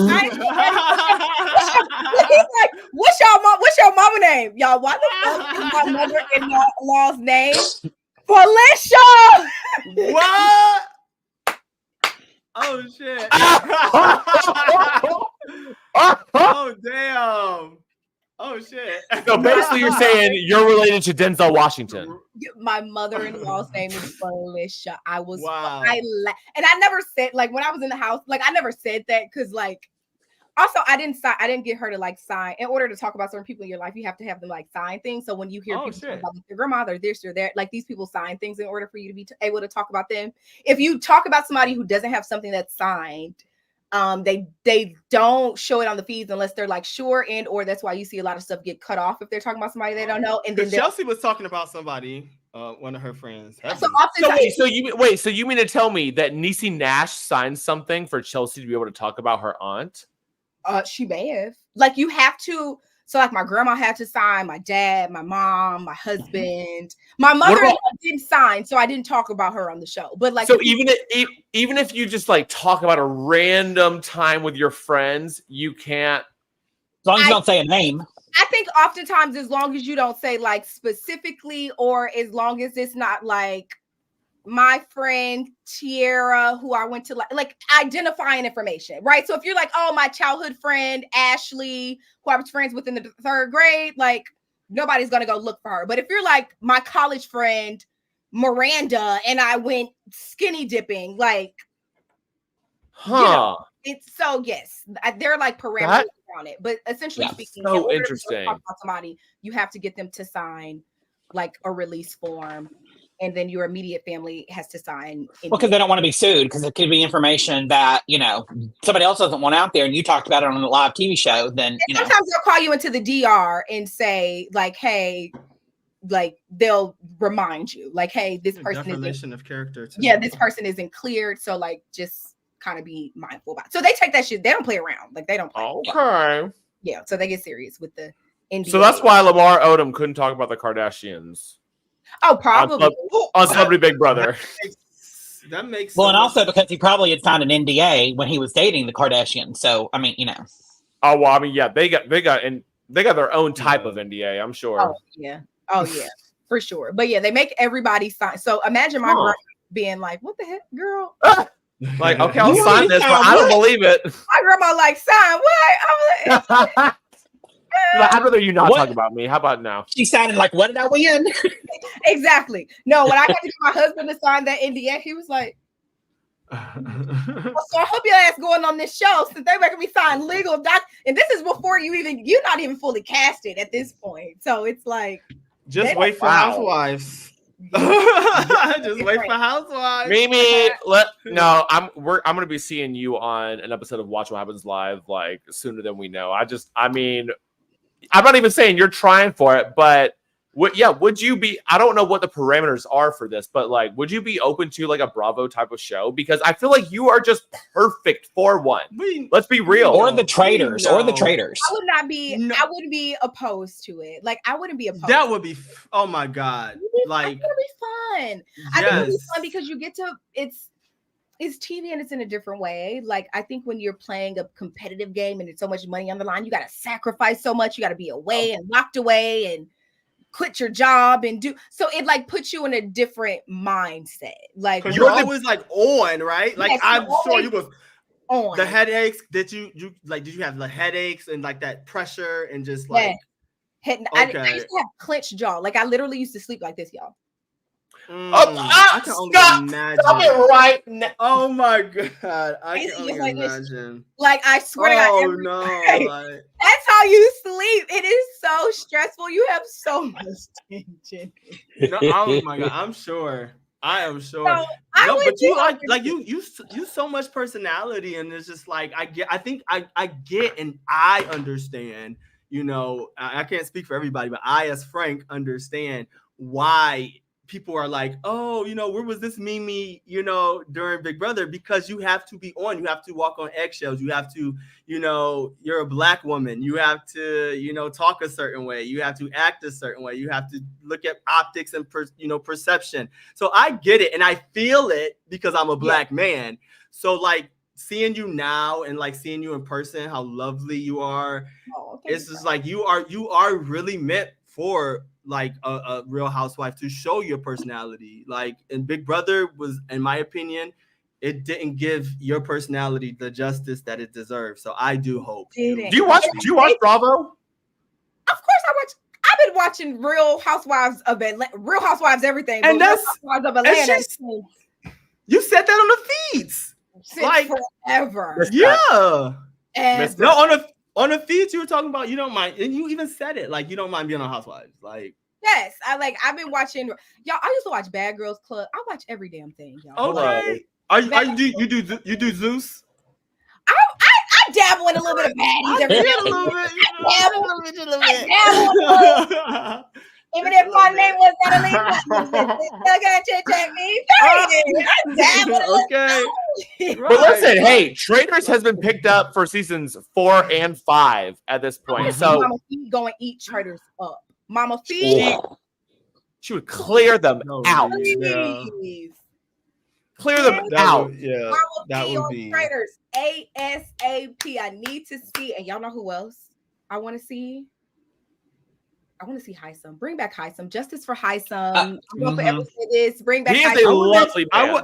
I wouldn't have expected that, but okay. I would love to see. Yeah, Hisam would actually be great for fucking Traitors. Are you Traitors? kidding me? I think he would do good on, but I really want to see him go eat everybody the fuck up on the challenge. I need. Oh, he'd be good for that too. The challenge. Well, the mole. He would be good on the mole too. Oh, the challenge will. Oh my god, because he's great TV. And he was like, I love Hisam.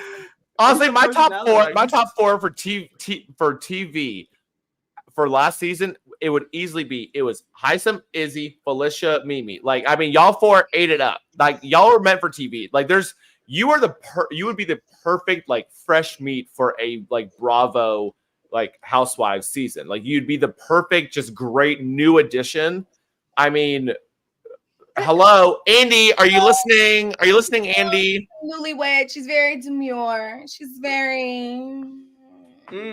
Yeah, last year, every time I get online and I'll go like, okay, let's see what's happening in the Big Brother house. I go to it's like Mimi's comments or something. I'd be like, okay, what did Mimi say today? And that's how I kept up with what was going on in the house. Yup. 17, 16-year-old Meme, y'all. I was living in St. Louis back then. Child. We saw the tweets. I was a hot ass, ratchet ass mess. I love it. With He's the very shit polished and well taken care of. And gotta be the fuck on. Just, you know, she's a different girl now, but back then, I was when I came out and I saw one of the tweets. What I said something like, something about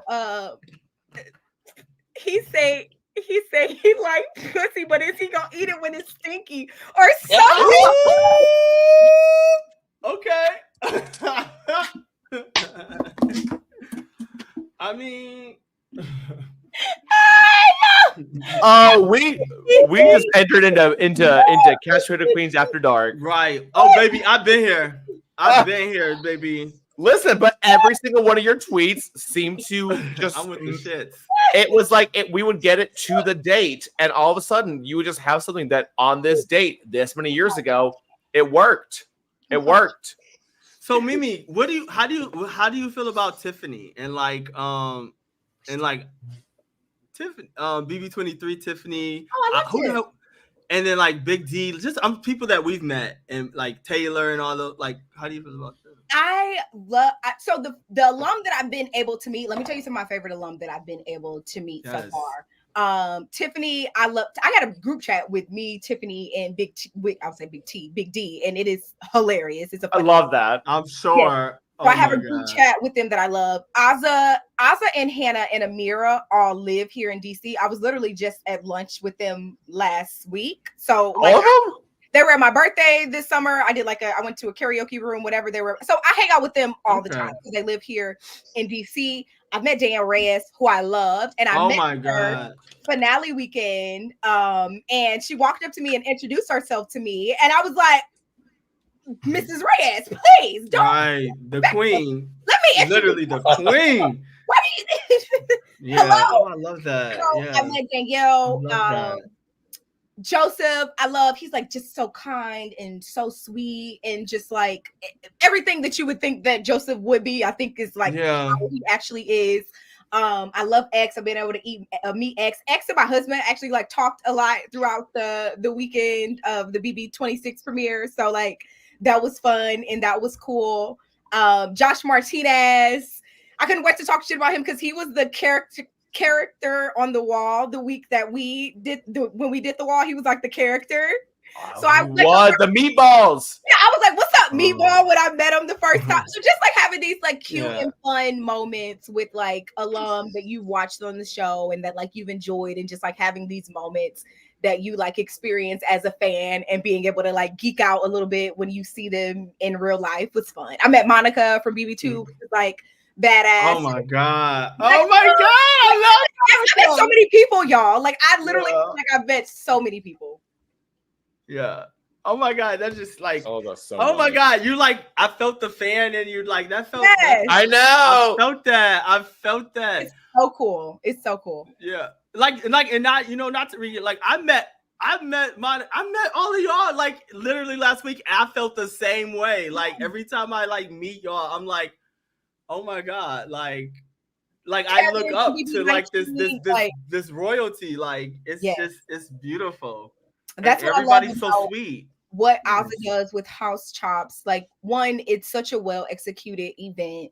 Like the level of like talent and relevancy that she has of like house guests who come and show up to these things. These are a lot of like the fan faves or like feed faves that typically like she has show up as like house guests or special guests for the event. I think the locations are always great and the vibes are good. Yes. Like this is a like BB super fan playground. Like if you love Big Brother, you enjoy Big Brother, you're a fan of the show, of the players, like House Chops is like the place to freaking be. Yes. So I met a lot of my like favorite alum at House Chops / finale weekend. So it's like just a cool experience to be to be a part of like the BB family in this way now as an alum. So I've really been embracing this era. It's been fun.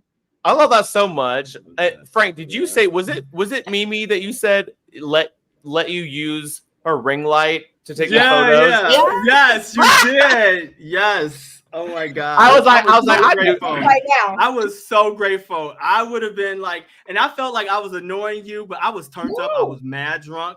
So I was like, okay, because like we was kiki, like you was my girl that night. And like, and one thing about it, y'all, when I get one-on-one with people, we have a key, like you've been knowing me your whole life. People be like, girl, I'll be like, no, friend. We friends, okay? Yes, we friends. Like, but I was like, I gotta understand the circumstances of like, you a Big Brother alumni, but like I felt so at home and like the vibe, the energy. Oh my god, it was just like crazy. No, we had a good time. Was a great time. I never picked that to wrap it up, but I have one quick last question. If you get cast for All Stars next season, who do you hope's on All Stars with you? Who do I hope comes with me? So you can be in a power team alliance and win this whole damn thing. Oh, any alum, like ever. Just the pickings. We already know. I'd love to see you and Danielle Reyes in a game together. And listen, me and Danielle Reyes in a game together would eat. Like imagine me and Danielle Reyes as a final two, but like a very unsuspecting, low-key, subtle final two. Because y'all know me. I don't like to be like I'm not really in your face. Like a throwback to season 3. Yeah, like, I'm not really in your face with the smoke. I like to be like under. I want you to think that I ain't shit, so I can really remind you that I'm that bitch. Like that's me. Like, I don't need you to know that I'm that bitch. But underestimate. Yes. So I like playing from that angle, and I know that's not everybody's cup of tea. I know that's was mine. but like imagine being the Yes. underdog and Speak waking on up one it. day winning and like, let me remind you bitches that Yeah, I'm I'm this that bitch. I'm her. Yes. Like, Yes. yeah, so I would love to have that moment with Daniel Reyes.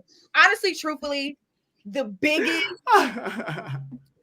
regret that I have from BB25 is not being able to keep Hisam.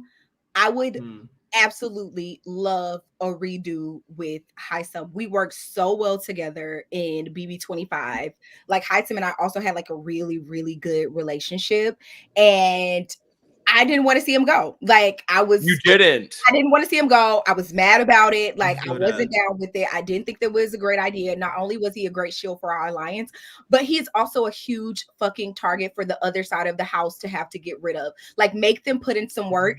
And we did not we didn't make any of them do anything to get him out. Like they had an easy kind of pathway to mid game because they didn't have to go after Hisam.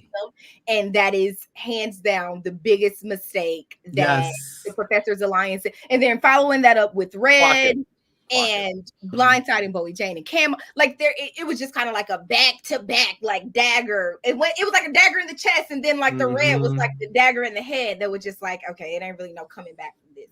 So I said all that to say I would love a redo with Hisam. And I know that's like if I could pick anybody, like people are probably like, why Hisam? But I would love a redo with Hisam because I feel like he was my person and I lost him way too early.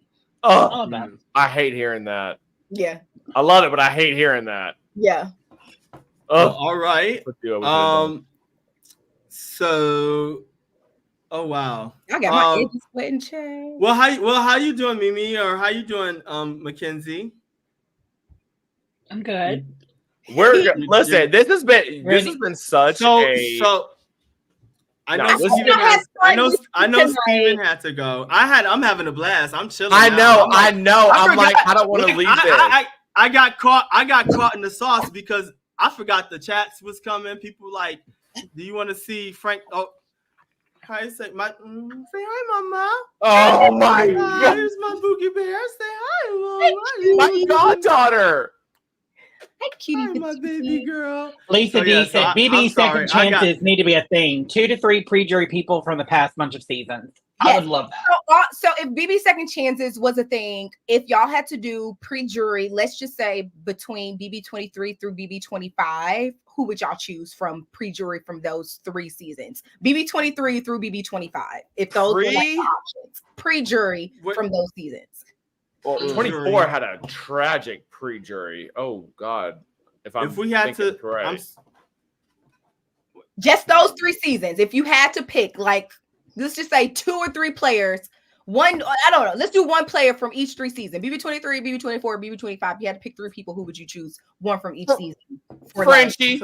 That's a good question. Like pick to win? To play. To play. Not to win. To like play on like second chance season. Listen, most of them are coming from your season. Good. Oh, okay. So who would you pick? Yeah. You Hisam Izzy easily. Oh, that's good. Let's be real. Let's be real. That's good. And then I'm having to pull people up. For 23, everyone good was not pre-jury. I really, the only person I can think of it has to be pre-jury. What about Travis? What about first boots? Nah. I can't Frenchie for sure. I think Frenchie and maybe who from I can't think of a single. Oh, Amira. Yes. Whitney. Oh, somebody said Whitney. I liked Whitney. I liked Whitney. I love Whitney. Her work outfits. They were her body was.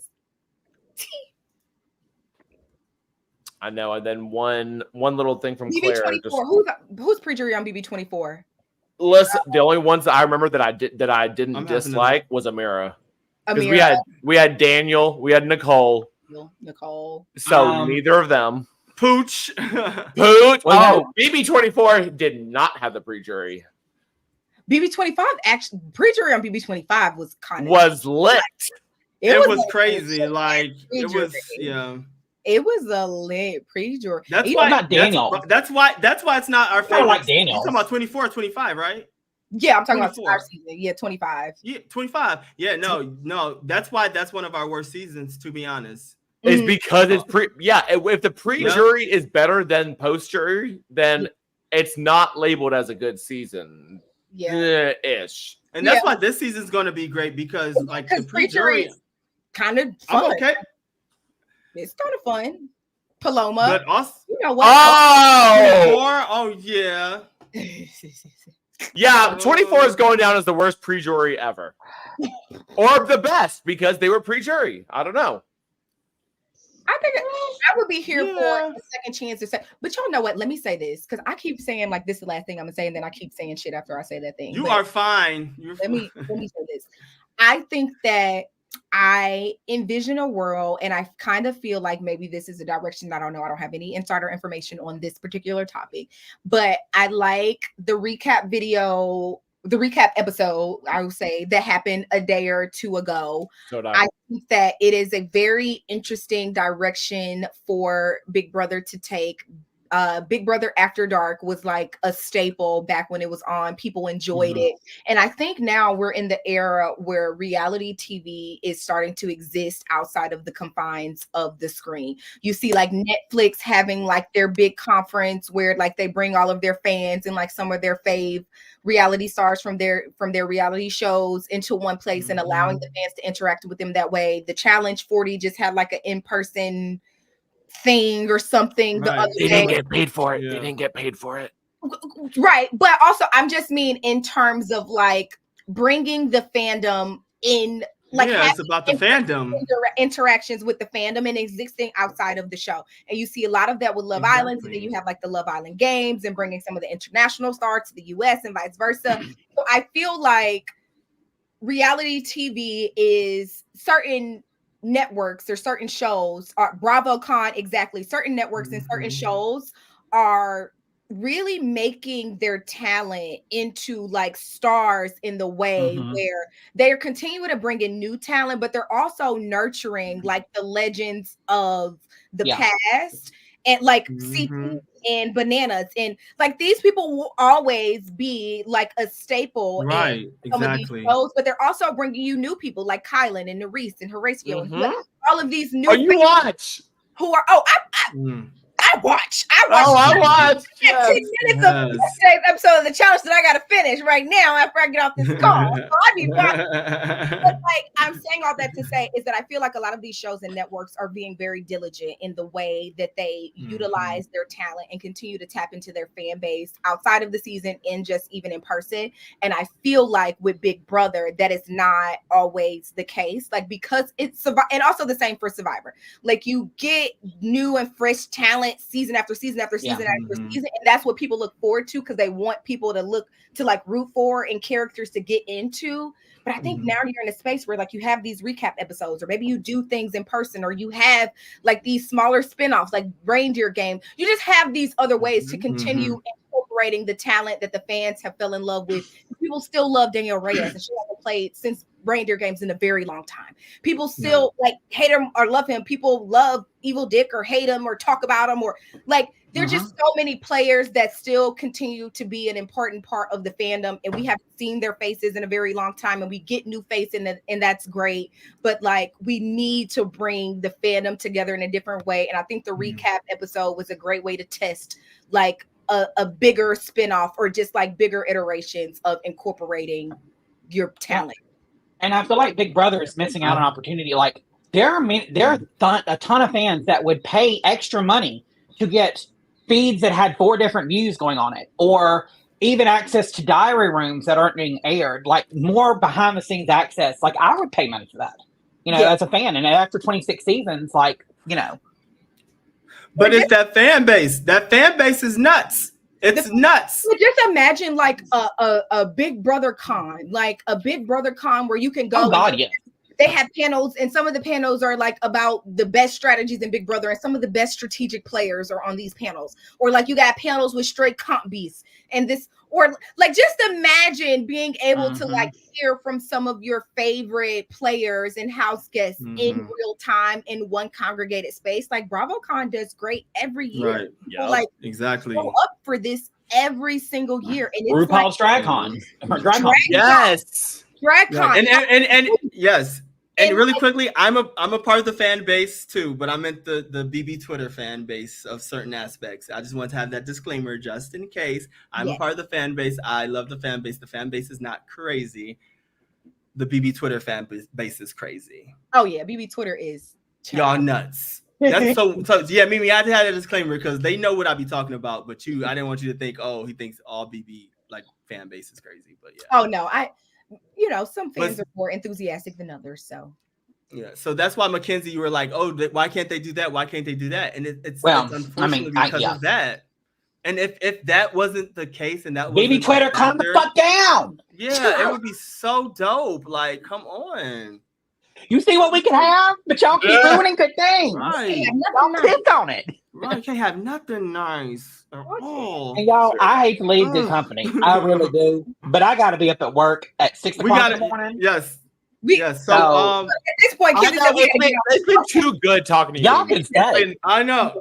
I run my mouth too much. That's the problem. I'm gonna stop talking. No, you are more than. I could sit here and talk to you for 4 hours, but I know, seriously, no. And thank you so much for staying on with us this long. Like, I can't believe we were able to get you for this long. Like, hello. No, I love that. No, this was so fun. This was such a good time. I loved it. If you wanna do another one, let me know. You are easily one of my shits. You're one of my favorite people that we've ever had on. I wish I could have been there for the exit interview last season, but I'm so glad that I got to speak with you tonight. Like, you have been, exactly, such a gift to have you here, Mimi. Seriously. Thank you guys. Seriously, I love being a part of this BB family and community now, and being on the other side of it as an alum, being able to just watch the game as a fan and not be all night. It's good. So like, right. I love it, and I love you guys. You glad not to be sitting in the corner rocking back and forth, going, "Make it stop, make it stop." Yeah, oh Lord. So, life is. And thank you for bringing us to your closet. Yes. Hello, aka what I wish my bedroom could be. I cleaned up for y'all today. It don't look like this all the time. I cleaned up. Well, we appreciate it. Mimi, where can we follow you on Instagram? Follow me on Instagram, guys. That's Meme, MEME _Hayes. If you don't already follow me on Twitter, what we doing? What we talking about? What are we doing? That's Meme _Hayes, but it has an additional S at the end, so it's HAYESS. And I'm also on TikTok. I go live in this closet all the time. So if you like to play Sims and help people get dressed and play dress up, I do that on my TikTok lives all the time. And Oh, fun! So I'm there at Meme.Hayes. So yeah, love you guys. So much fun. I've seen everybody in the chat. I've been trying to look off to the comments.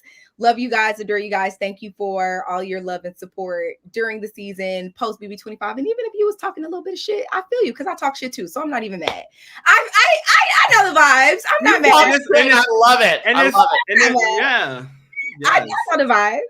You found the right channel to talk shit on. Definitely. You could talk more. You could talk some more. Whenever you're ready. Thank you so much. I love you all. Everybody, thanks for the super chats. Soldier, I see you. We see you. But yes, so thank you guys. We love you. Couch Potato Queens out. Thank you, Mimi. Love you. Aww.